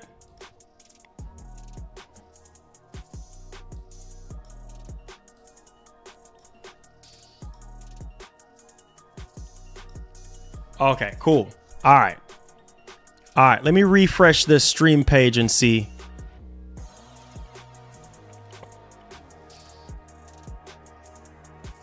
Okay, it's good. All right. Cool. Make sure y'all hit the like button. Make sure y'all subscribe to the channel if you're brand new. Appreciate y'all. All right, we're good. All right. Just want to make sure. It says we're taking a look at Game Pass game F1 24, but on the Pro enhanced with a little bit less blur. Just sold my Series X and bought a PS Portal. Great invest. Yeah, I mean, some people right now, people have been trading in stuff here and there, whether it's PS5 Pro or whether it's PS Portal, or just matters on, what you kind of want to do. Says I need a good VR TV. Please give me recommendations. Okay, what's your budget? What's your budget right now? Because listen, I'm standing in need of one right now, to be honest with you, and I'm on a budget right now, so I can't go full bore with no expensive TVs right now. I need something back in the office here for demonstration purposes for the PS5 Pro. Something as big as like 42 inches, maybe 48 inches if we can get one. But yeah. So what's your budget? Let me know what your budget is, and then we'll take it from there. Samara Game, what's up, buddy? Says, how you doing today? Like to show today. Says, got a question about the PlayStation Pro. Where is the games at? I do not want to play old games. What is First Lady Games? Where's the first party games at? Sony have already said that the first party games are going to be next year. The bigger stuff are going to be next year. So all we have is what we have this year, unfortunately. So you're going to have to wait. If you're waiting on new games, like first party games, wait until next year. Wait until next year.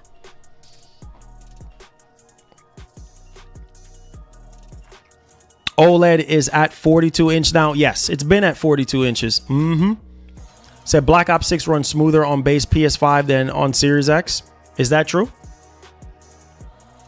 Said people who are online at 120 hertz for gaming are cheating against average people. He says, I'm new to online, but I hope they keep people in 60 FPS room. I don't even think it even really matters at the end of the day, man. You know, there's people like cheating and stuff like that, using all type of crazy stuff, programs, whatever, which is completely unfair. But what are you gonna do?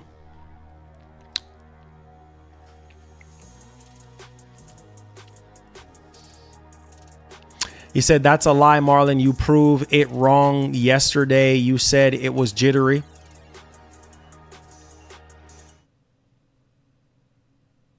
It was jittery. I said, is it? That's what I'm going off of what he said. I said, is it now?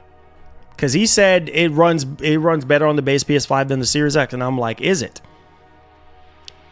Marlon, does the disk drive come with a little stand? What stand? No. You talking about this? This is sold separately. It does not. It comes with the cover. It has the cover on it already, but it does not come with a stand.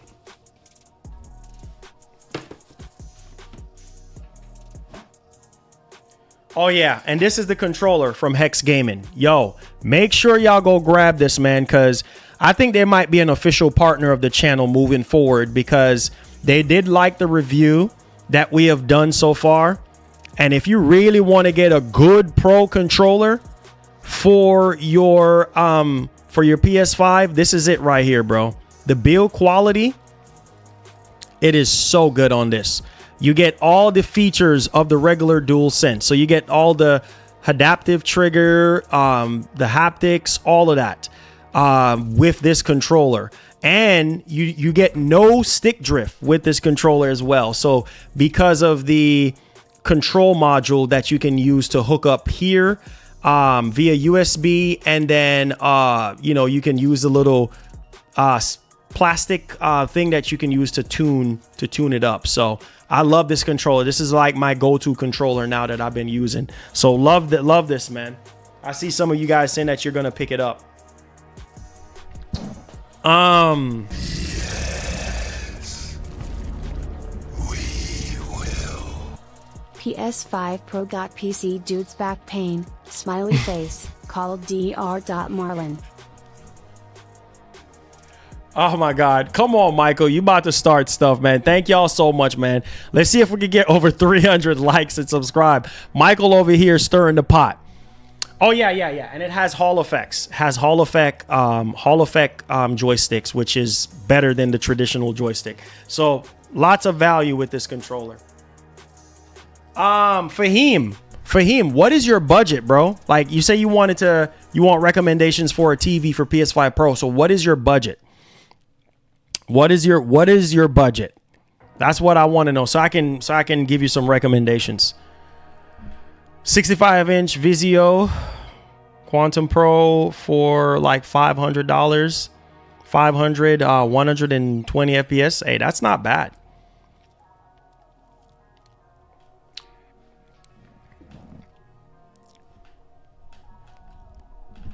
It says for $200, please get the Razer Chroma Wolverine V3. Thank me later. Hey, well, that you have options.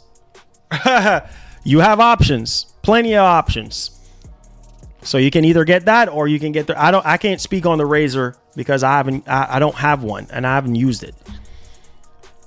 He said, Marlon, where your C3 went? C3. I never had a C3. I had a CX that pretty much was starting to give issues because I had it since 2020, and it started getting like taking longer to turn on, and then I was having some issues with like it freezing up and stuff like that. So I bought the 5-year warranty, brought it back to Best Buy. They told me that they stopped making the TV, and they basically gave me like the money that I paid back for it. So yeah, and then we had the S95B, which is the TV that I actually opened up and reviewed on the channel. And then I actually, that's in the Bat Cave. That's in the other room. PC dudes sitting on cloud 9 over here with my 4090. There you go. Apocalyptic. There you go, bro. There you go. Real talk. There you go. PC dudes with your 4090s. Hey, standing tall, man. Standing tall. Yes, I said that in the beginning. Xbox is king. Yes, all she's been playing is zombies. Yep, on the Series X. I said there are good TV review channels. Says I would recommend watching those to find what you need for your use case. Yeah, there's tons of TV channels out there.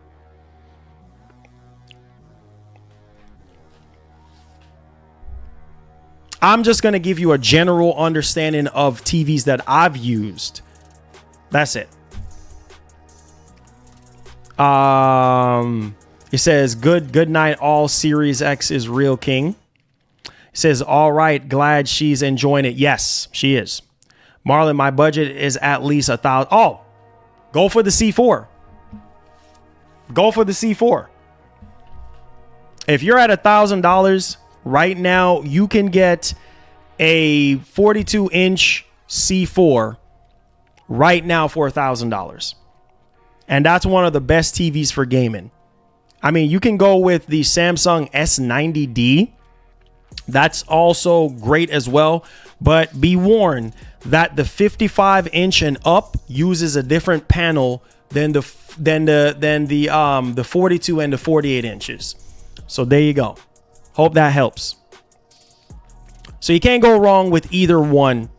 You know, the Samsung S90D, 42 inch for $1,000, or the C4 42 inch for $1,000. Those two are the best TVs. Anything beyond, I mean, you could go Hisense, you can go Sony, which is obviously like way more freaking money. Vizio, you got all these other TV manufacturers, but I'm speaking on TV brands that I had before, and the quality as a gamer. You know what I mean? Samsung is really good. LG is really good. I haven't had a Sony TV, so can't speak on Sony. Only thing I heard was, hey, Bravia TVs are good, things of that nature. But the S90D, if you can afford it, go for it. My situation right now, I need a TV inside here again to do the PS5 Pro videos. So my budget right now will only allow me to do a LG B4.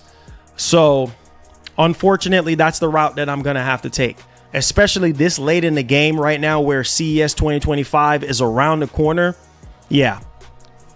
So for my budget, for my purposes, the LG B4 will be the way that I'm going to have to go, because I don't have the money to get a C4 or a S90D or anything like that. At least, like I said, the 48 inch and the 42 inches uses the WOLED panel, and then the 55 and up uses the quantum dot when it comes to the S90D.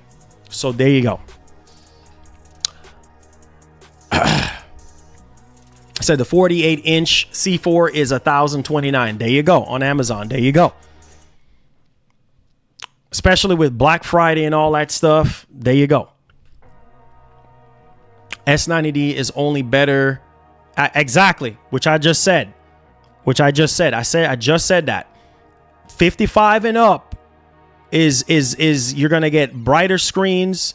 You're going to get the better screens 55 and up. 55 and lower, I mean, under 55 is where you're going to get, you know, lower brightness, and the panel are just not as sharp. You're going to get different panels at 48 and 42.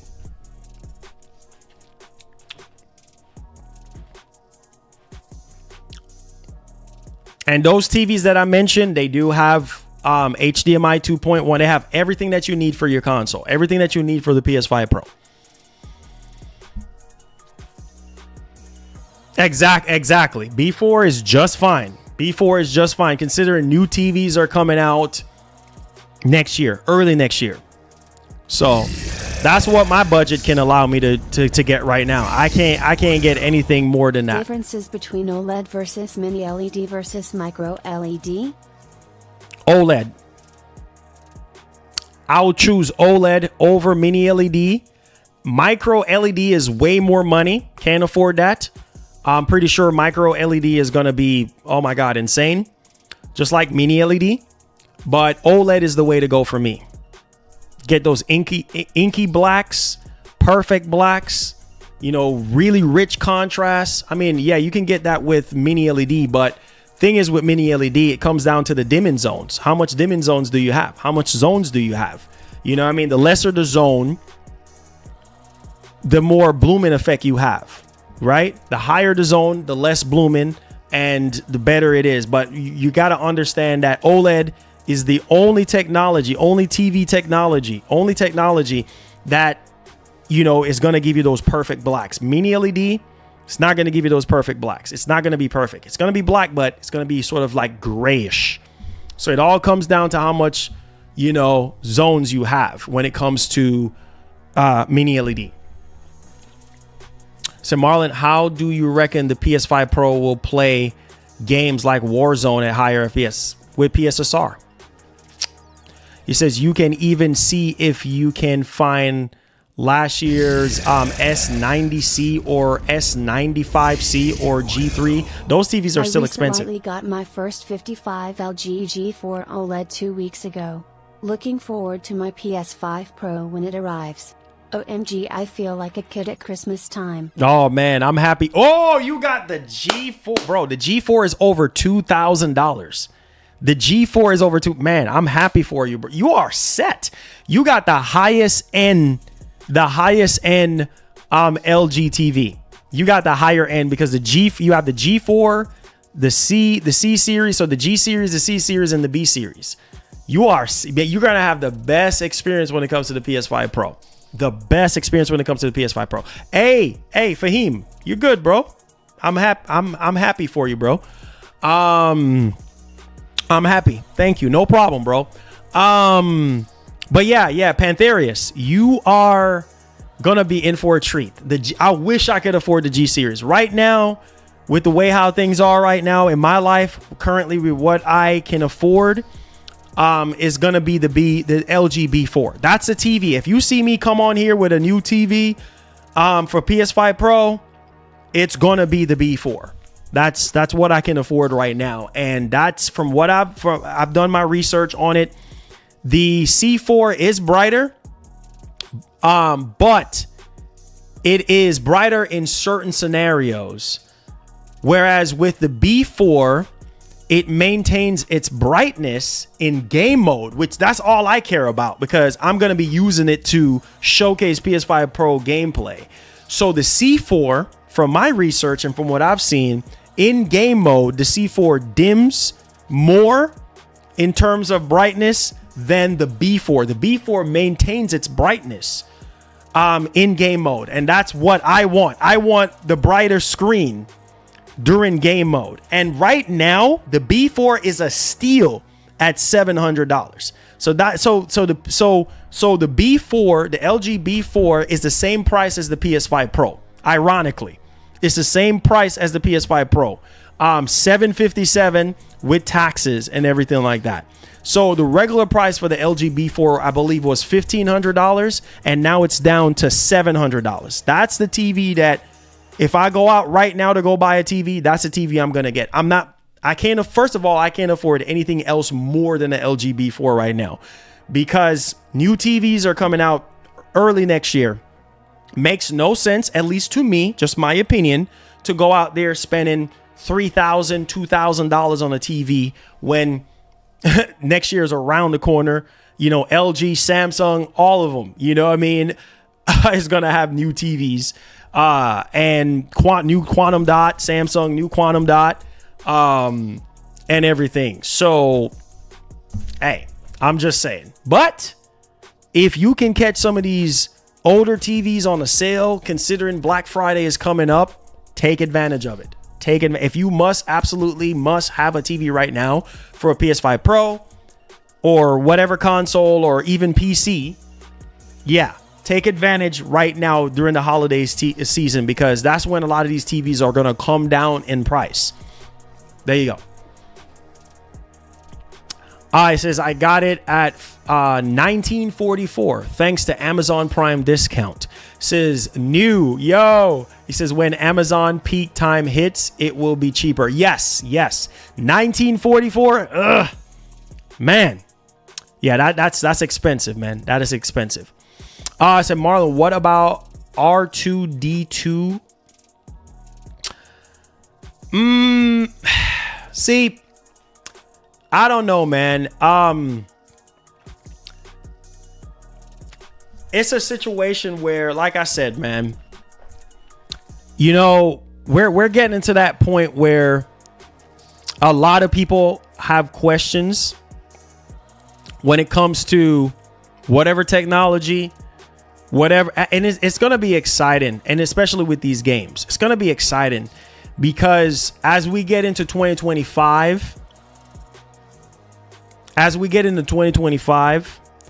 we get closer to the end of this year, that's really where it's going to get really, really hype. And that's really where we're going to get a lot of answers. So, yeah.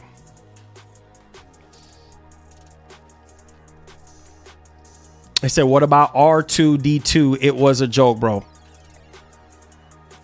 Come on, bro. We know you always trolling. Nothing new. The LG CX, that's why I said what I said. The LG CX, the TV is still the best. Oh, yeah. It is. It's really good. Said Marlon, hey, buddy. He said, do you know next year the Switch 2 about to get Call of Duty? Yeah. It's going to be dope.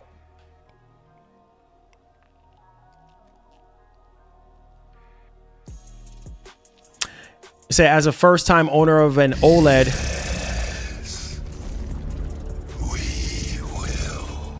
as a first-time owner of an OLED, it was like looking into their sun and seeing sharp, bright colors. It truly is a difference from my crappy HD TV. Yeah. You're gonna be in for a treat. This is your first time owning an OLED. Whew. Once you go OLED, you're never gonna go back. Once you go OLED, you're never going back. Period. You're never going to go back to anything else.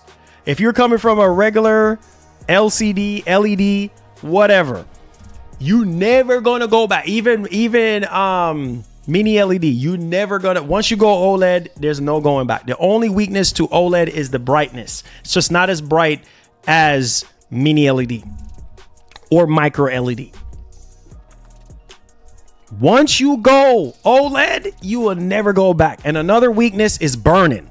So, you know, you have the risk of burning. But if you take care of your panel, if you do your pixel refreshes, that's why you always hear me say, oh, let me refresh this monitor. Let me do a pixel refresh.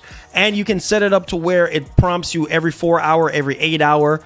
Some of them even do it automatically for you. I had my C10 since the very beginning and didn't have any issues with it all the way up until I gave it back to Best Buy. So, but OLED is the best technology when it comes to TVs, monitors, phones, whatever the case may be. OLED is just going to give you those perfect inky blacks, perfect contrast, perfect colors. It's just going to be popping off the screen. It's like butter. It's like butter. It says, I can't go back. It's so clean. The sharpness, the brightness, I had to turn down the brightness. The outlines of the images was insane. Yeah, for sure. It says once you keep playing on LCD TV, then there's no going back. Exactly. There's no going back. If you were on an LCD TV or LED TV, whatever the case may be, once you go to OLED, it's just like, wow, playing games like Last of Us Remaster or Last of Us Remake. Oh my God. Oh man. Man, I'm telling you, bro, OLED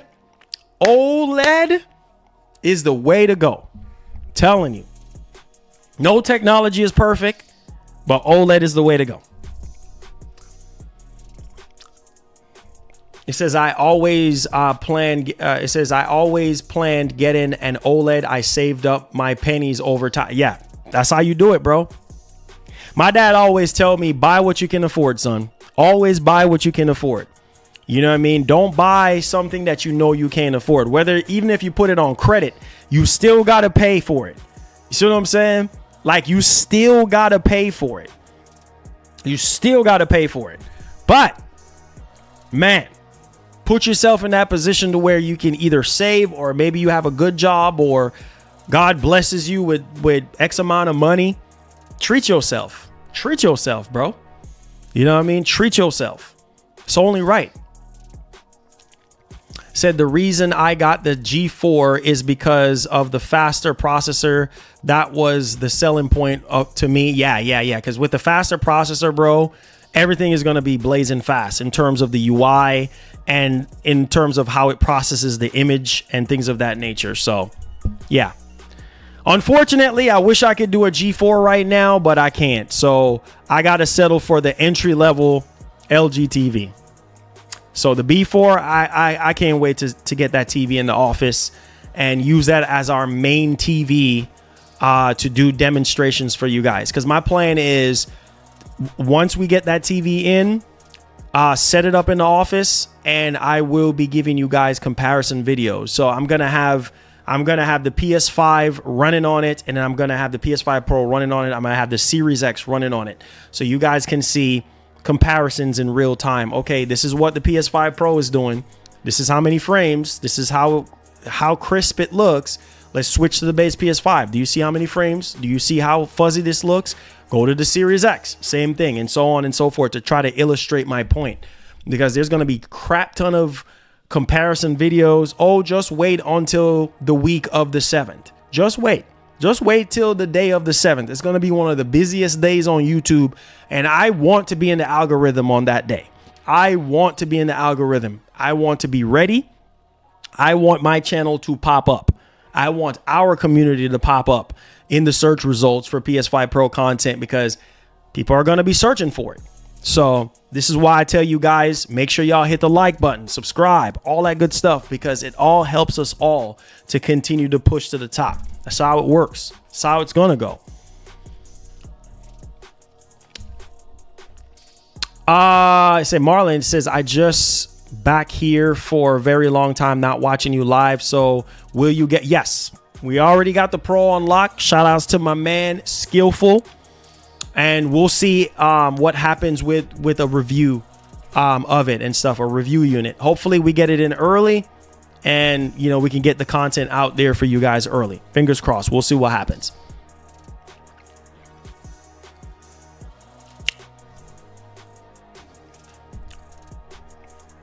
It says,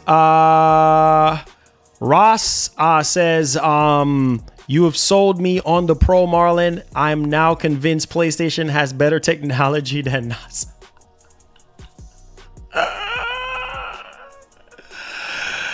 Oh, that's funny.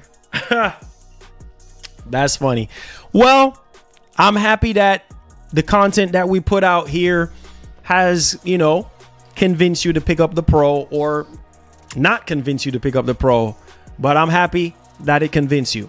So I appreciate you, man. Thank you so much for your support. It says my TV only Sony Bravia. Oh, you said to do a review of the B4? Yeah, that's the plan. That's the plan. That's the plan. That's the plan. Yes, hit that like button. Yes, hit that like button and see if we can get over 300 likes. Subscribe to the channel for the wild card, man. And those of you who have donated to the show, thank you so much. Also, shout out to my man Keith. I don't think he's here today. He donated $50 for us to put towards the TV. So appreciate that, man. Thank you guys for y'all support. He said, hey, Marlon, what about the S90D? Yeah, if you can afford the S90D, go for it. For sure. I mean, you're going to get amazing colors, amazing contrast. It's going to be bright. Yes, sir. Go for it. S90D. What? Man, that's a really good TV. Remember, 55 and up is where you're going to get the best picture quality, the best panel, the best experience, better processor, all that stuff. The higher you get, you know, in the size, is the better it is for you. You're going to get a brighter picture with 55 and up on LG or Samsung. said, thank you for telling me about the pixel cleaning. I don't even remember that. So thank you. Oh, yeah, most definitely, bro. Hey, I'm here for you guys. But yeah, you know, as somebody who loves OLED technology, I also know the drawbacks of it. You see what I'm saying? And how you take care of it is make sure you don't have any static images on there, or any toolbars or any kind of windows open up or anything like that. And make sure you have if you're going to use it as a monitor, make sure you have a screensaver on that OLED, so that it's ever changing, so the pixels are not just staying steady. That's why you do the pixel refreshes, so it moves the pixels around. You see what I'm saying? Because that's what's gonna cause you to have a burn-in or something like that. So you do your pixel refreshes. It automatically schedules. I remember with my C10, whenever it turns off, it does the pixel refresh when it's off. When you turn the TV back on, you don't have to pixel refresh. With these monitors, though, you can set it up to where it automatically does it as well. So that's one of the best things. And OLED technology back in the day is not the same like how it is right now. Right now, it's way better than it was years ago, because you have, you know, quantum dot. I mean, you got just all these higher, you know, quality panels, higher technology, and the risk of having burn-in is getting less and less and less with OLED. So as long as you're not keeping up an image on the screen 24/7, 365 days, and you're hiding your you're hiding your taskbar, you're not having a bunch of windows up or anything like that, anything static on there, you're good to go. Wait, what? No way we had 535. There's no way we had 535 likes. That's insane. Wait, no, there's no way. There's no way we got 535. Are you serious? Are you serious? No. Whoa. We got 530. You guys are nuts. Thank you guys so much for the support, man. Man. That's so unbelievable, man. Like that is crazy. Thank you all. I didn't even pay attention to the likes because the stream was messing up earlier. And so I lost track of everything. Thank y'all so much. 535. Wow. Make sure y'all subscribe to the channel if you're brand new. Thank you guys, man. Wow. And you know what's crazy? I told God this morning, I said, we're going to work today. I said, we're going to work today. I said, as much as I don't feel 100%, and that's the thing with me. If I'm not feeling 100%, if I'm not feeling well, I'm still going to be working. And I told God, I said, you know what? I don't know what blessings you have today, but I'm going to work today. That's what I told him. And I told him, I said, do your thing. However you see fit, do your thing. And wow, I'm literally stunned right now. 535 likes. That is nuts. Thank you guys so much, man. This is why I go above and beyond to do these wild card streams for you guys. You know, put in the content. I mean, all these companies are seeing the grind. You know what I mean? The grind is paying off. The grind is paying off. Sony, thank you so much for working with us and continue to work with us. Activision, thank you so much for working with us and continue to work with us. Hex Gaming, big shout outs to Hex Gaming, official partner, one of the official partners of the channel, going to be working with us moving forward. Hey, thank you for working with me with Black Ops 6. There's also another controller company, a Chinese controller company. Thank y'all, man. Thank all of you guys for y'all love, for y'all support, because without you guys, none of this would be possible. So I appreciate y'all boys. The sky's the limit, man. Sky's the limit. Thank y'all. Thank you guys. 536. Hey, thank you so much, bro. I appreciate that. 550. Let's go, man. Let's go. Let's go, man. That is man. That is amazing, guys. You guys are awesome, man. Thank you. Thank you. He says, is that controller light?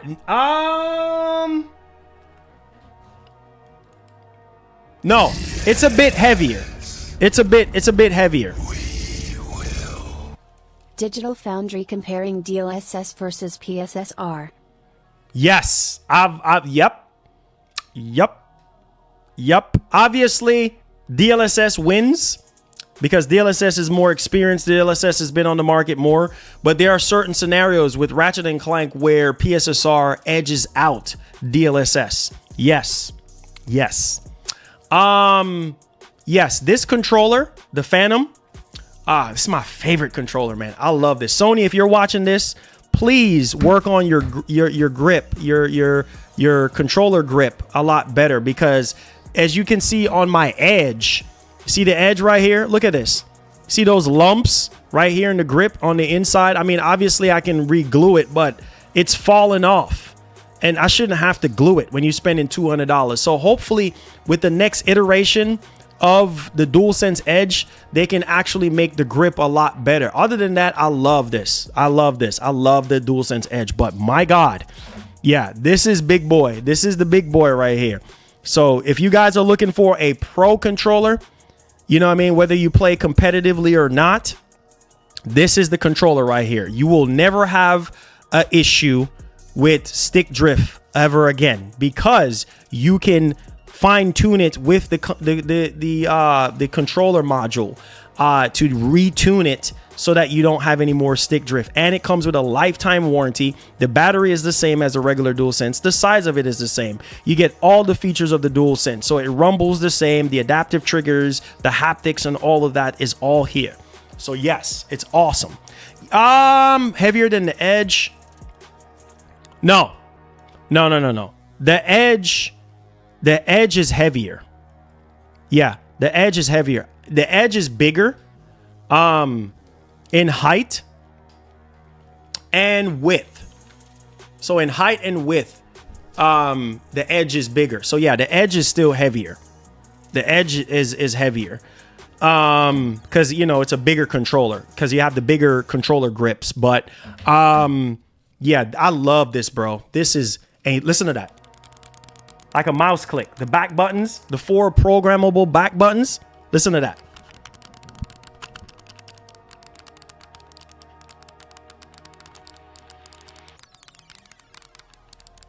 I love it. Shouts to Hex Gaming. And plus you do get 8 of these joysticks that you can change out, which I think is really, really awesome.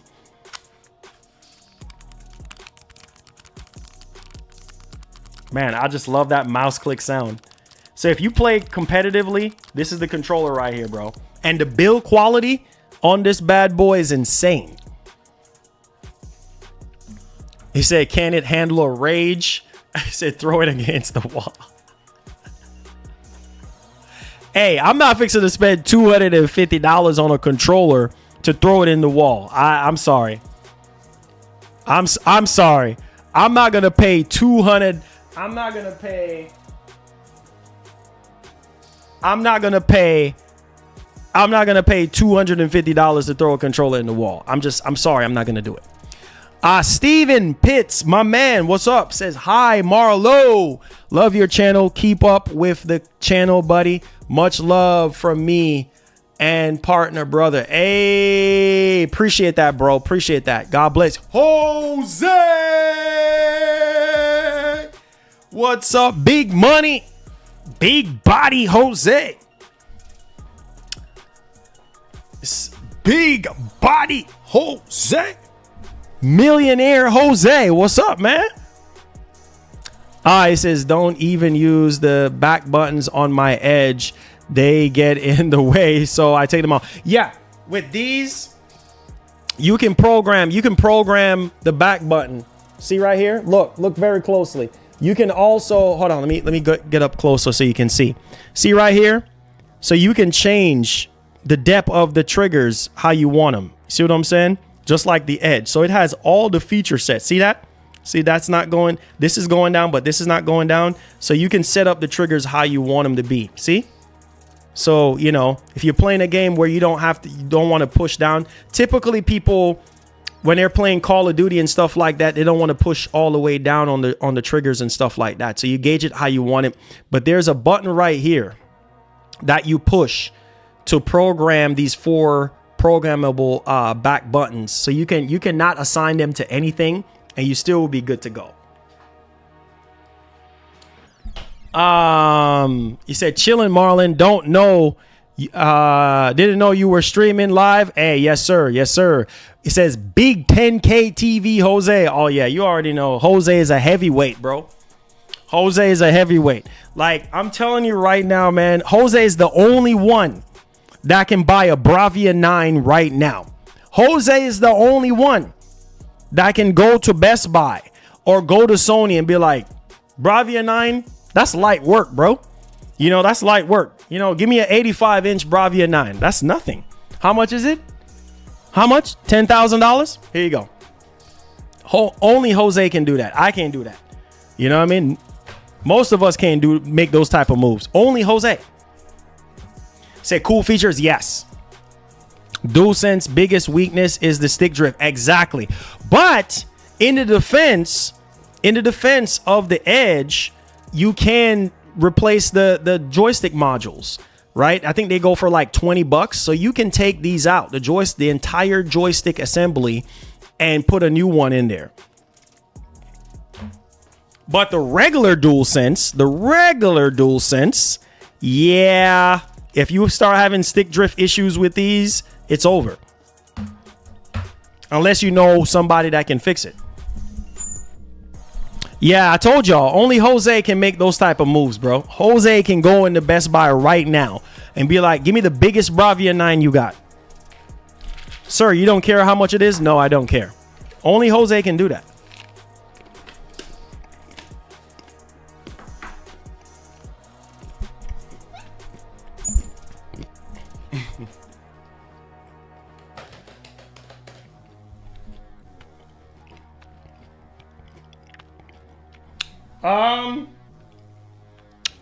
It is $250 for the Hall Effect edition.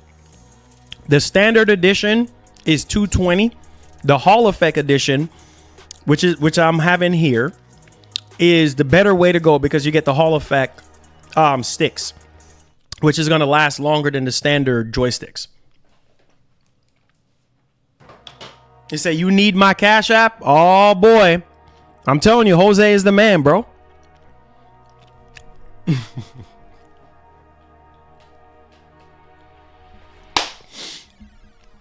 Jose is the king of Venezuela. You know, only Jose can make those type of moves. I can't. Yeah. It says it's a great TV. I ordered that. Which TV? The Bravia. Wait, what?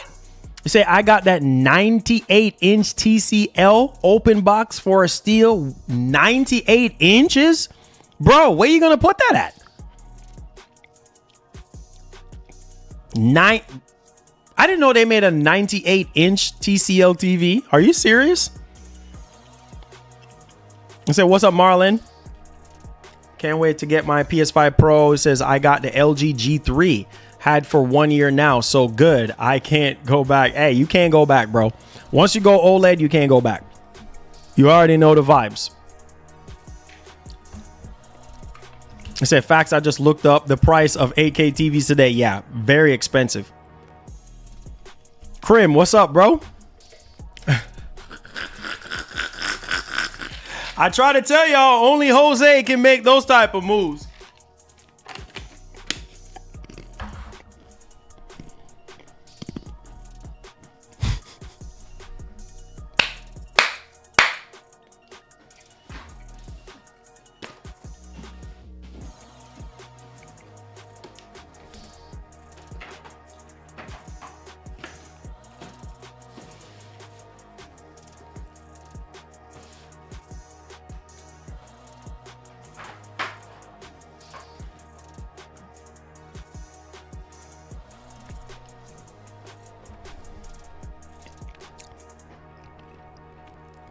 $1,700? Wow.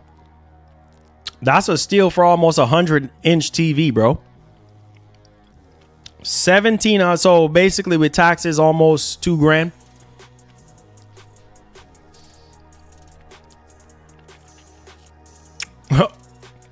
In the living room. With two HDMI 2.1 port. Okay. Wow, you're good to go then, bro. It says, so where do you buy a controller at? You order it from somewhere. What controller? You talking about the Hex gaming controller? You talking about this?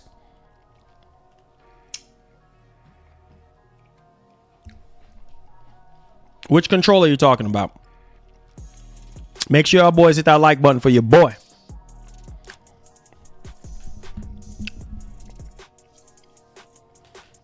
Y'all the real MVP, man. Any more questions, guys? Real quick. Let me see where we at now. Oh, yeah. Real quick. Any more questions? Oh, you want to see how the calibration works? I got you. Let's show you.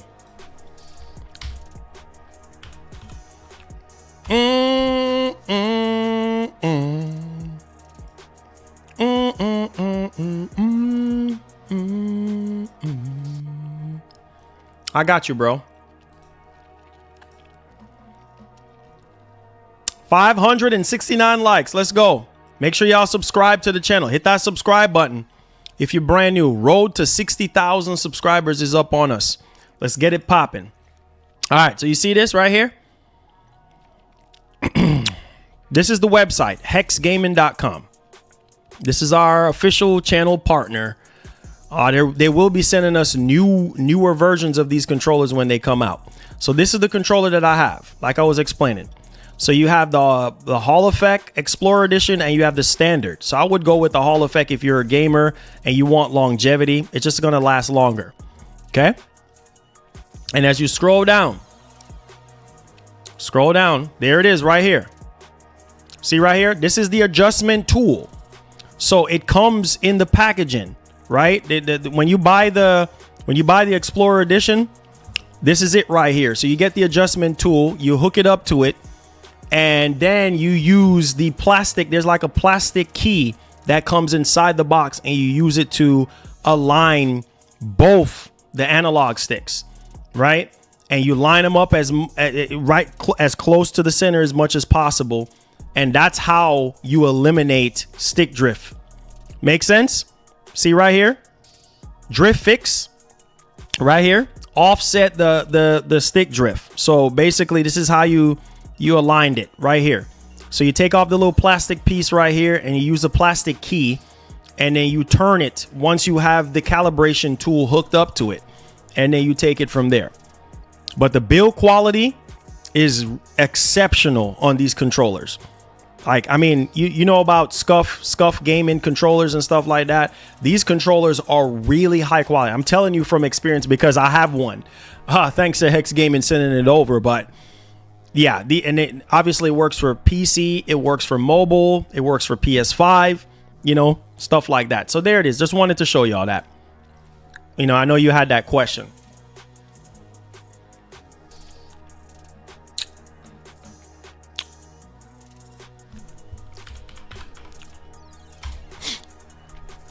Yeah, that's the newest. Yes. Mm-hmm. Oh, it looks good. It looks amazing, bro. It looks amazing. It looks amazing. It looks amazing. Oh, for sure. This is what I was trying to tell you guys earlier. Let me show y'all real quick. Okay? Hold on.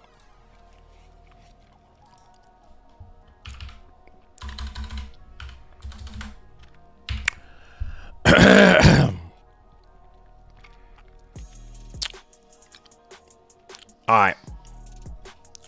So if you're, let me say, I'm gonna make one more recommendation before we head out. All right.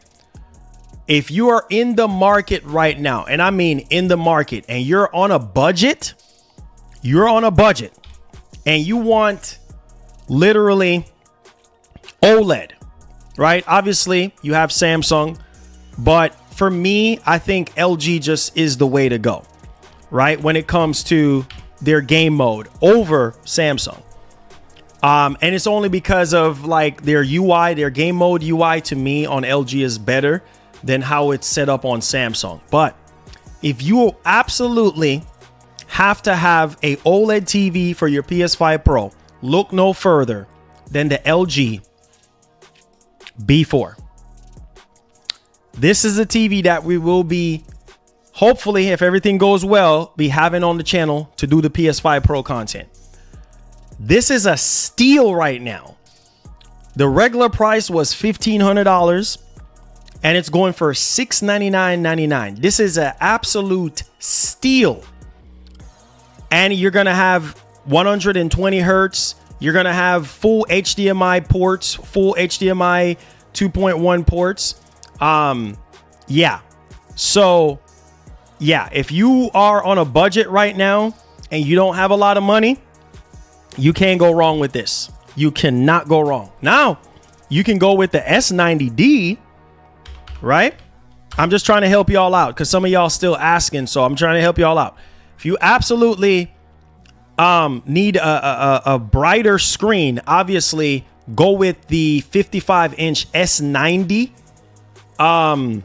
D because it uses quantum dot. Whereas with LG, even though it's brighter at 55-inch, it uses a WOLED, whereas Samsung uses quantum dot OLED, which is their, screen technology.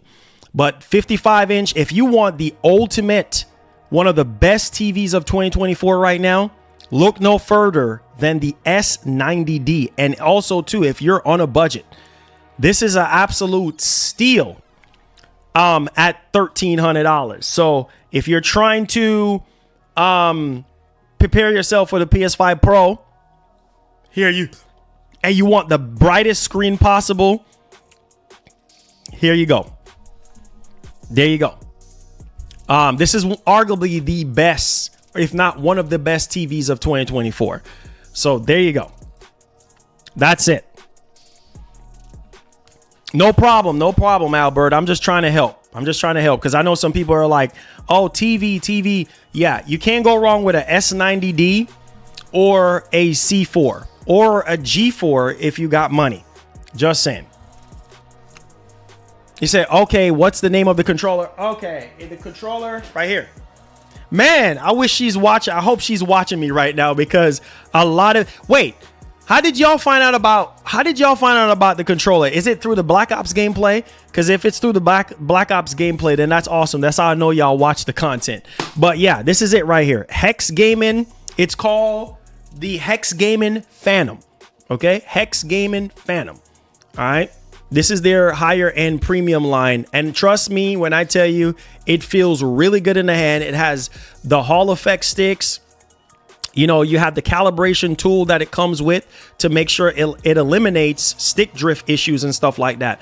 Plus, the build quality is excellent. And it has the features of the DualSense Edge and also the DualSense Edge. LG C4, yes, LG C4 is good.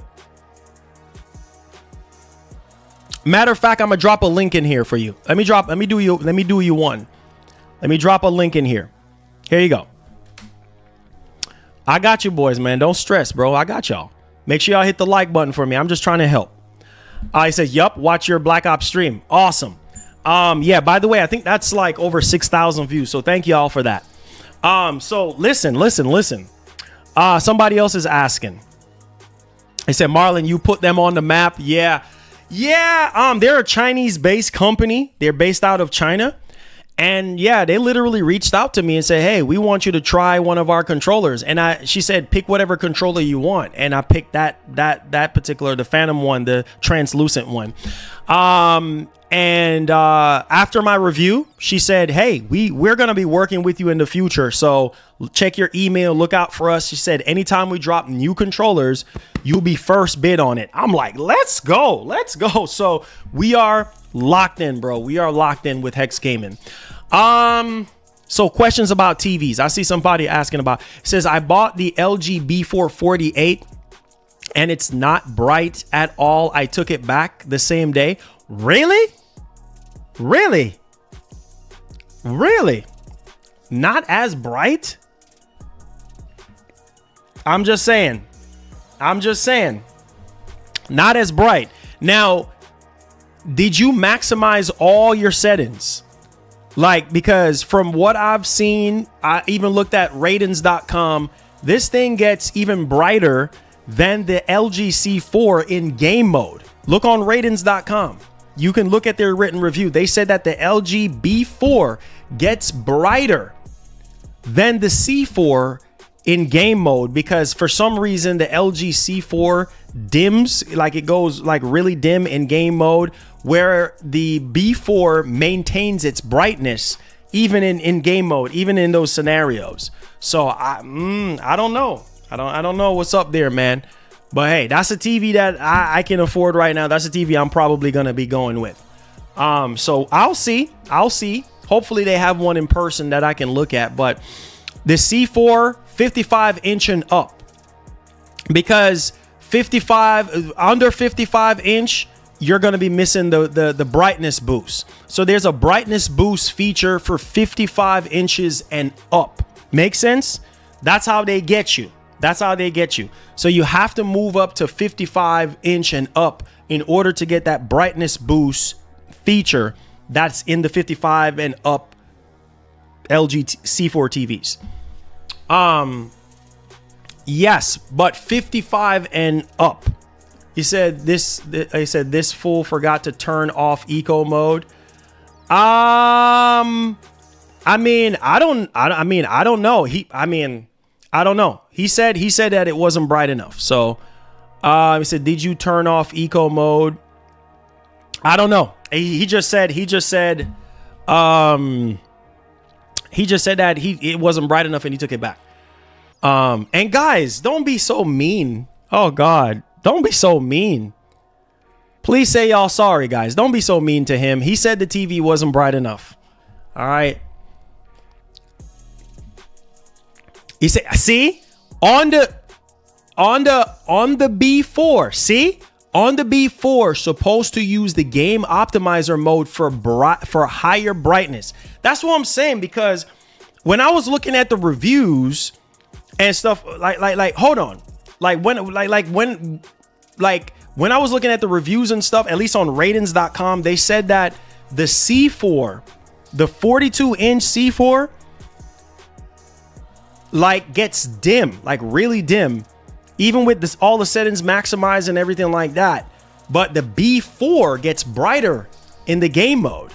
So I'm like, when he said that it was dim and stuff, I was like, well, I mean, everybody have like, you know, everybody have their own different tastes when it comes to TVs. So like his brightness and my brightness and your brightness is two different type of brightness. Like, but yeah, 55 inches and up is obviously going to get you a brighter panel and a better overall experience, better processing and stuff like that.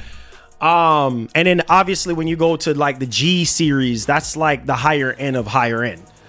You say you got to stop saying LG, man. You setting my TV off. Oh, my bad, bro. My bad.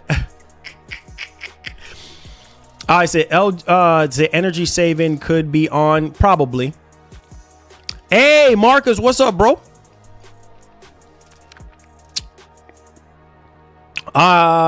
He said most TVs are bright enough. Yeah, I mean, we already know that when it comes to OLEDs, like it just does not, even on the brightest OLED, it's nowhere close to mini LED or micro LED. You know what I'm saying? Like those TVs are literally the best in terms of brightness. You know what I mean? And also the more local dimming zones you have, the more contrast you have. You know what I mean? The less blooming effect you have. The less dimming zones, the more blooming effect. OLED, you don't have those issues. He says, I have game mode turn. Let me see. Let me ask y'all this. How many of you guys can attest to this? How many of you guys have the LG B4? Just real quick. How many of you guys have the LG B4? How many of you guys have the LG B4? Real quick. I just want to know real quick. And how do you like the LG B4? Like, are you disappointed because old boy said he returned his, but does anybody have the LG B4? OLED is dark. It says I'm gonna stick to my mini LED. It's good enough for me. Yeah, everybody have their own perks, man. Some people prefer mini LED, the brightness of mini LED. Some people prefer OLED because they get those deeper blacks, deeper contrast, deeper colors. You know, so, you know, everybody have their own preferences, man. It says a lot of OLEDs have auto brightness limiter, ABL, that dims. Yeah. When bright, long-lasting objects come on screen, that's a bad thing about OLED, and you also get burn-in too as well. But as we progress, you know, into next year and beyond, the technology will get better. You know what I'm saying? The technology will get better. But on that note, guys, seriously, thank you guys so much for your tremendous support on the show today. It was my pleasure to talk to you guys today, talk about the PS5 Pro, cover the content for you guys. Thank y'all for making this the premier place where you get your news, reviews, unboxings, all that good stuff, early reviews, all that great stuff. So thank you guys so much, man. Not going to hold y'all up. We're touching the 3-hour mark. I just wanted to come on here at least for an hour over, at least an hour and change over the show to kind of talk to you guys, because it's always good to talk to your audience. And, you know, they're the more important part of the show. So you guys are. And I really appreciate y'all. So I'm really glad I took the time out of my day to come on here. I did not regret it. And I'm pretty sure you guys did not regret it either. And yeah, man. So love you guys. We have a brand new week ahead of us. And we're getting closer and closer to the PS5 Pro. And also, what else? Dragon Age. I do have access to that. Just have to make sure that I get all the approval for that, but that's locked in and ready to go. So I will have some Dragon Age content for you guys. And then I also have another game I can't talk about right now. Stay tuned for that review and showcase. Like I said, my plan is to get the LG B4 because that's what we can afford to get right now. And you know, we're going to use that as the TV to kind of show you what the Pro can do in terms of FPS and in terms of quality. So stay tuned for that content as well. I think I'm going to have a very busy week, the week of November 7th. Very, very busy week. So yeah, guys, love y'all. Hit the like button, subscribe to the channel. And like the great Etika would say, please have yourself a wonderful one. Hug somebody, tell them you love them, and forgive somebody if you haven't already. Peace. We out, man. Love you guys. Be blessed. Subscribe, hit the like button. Peace.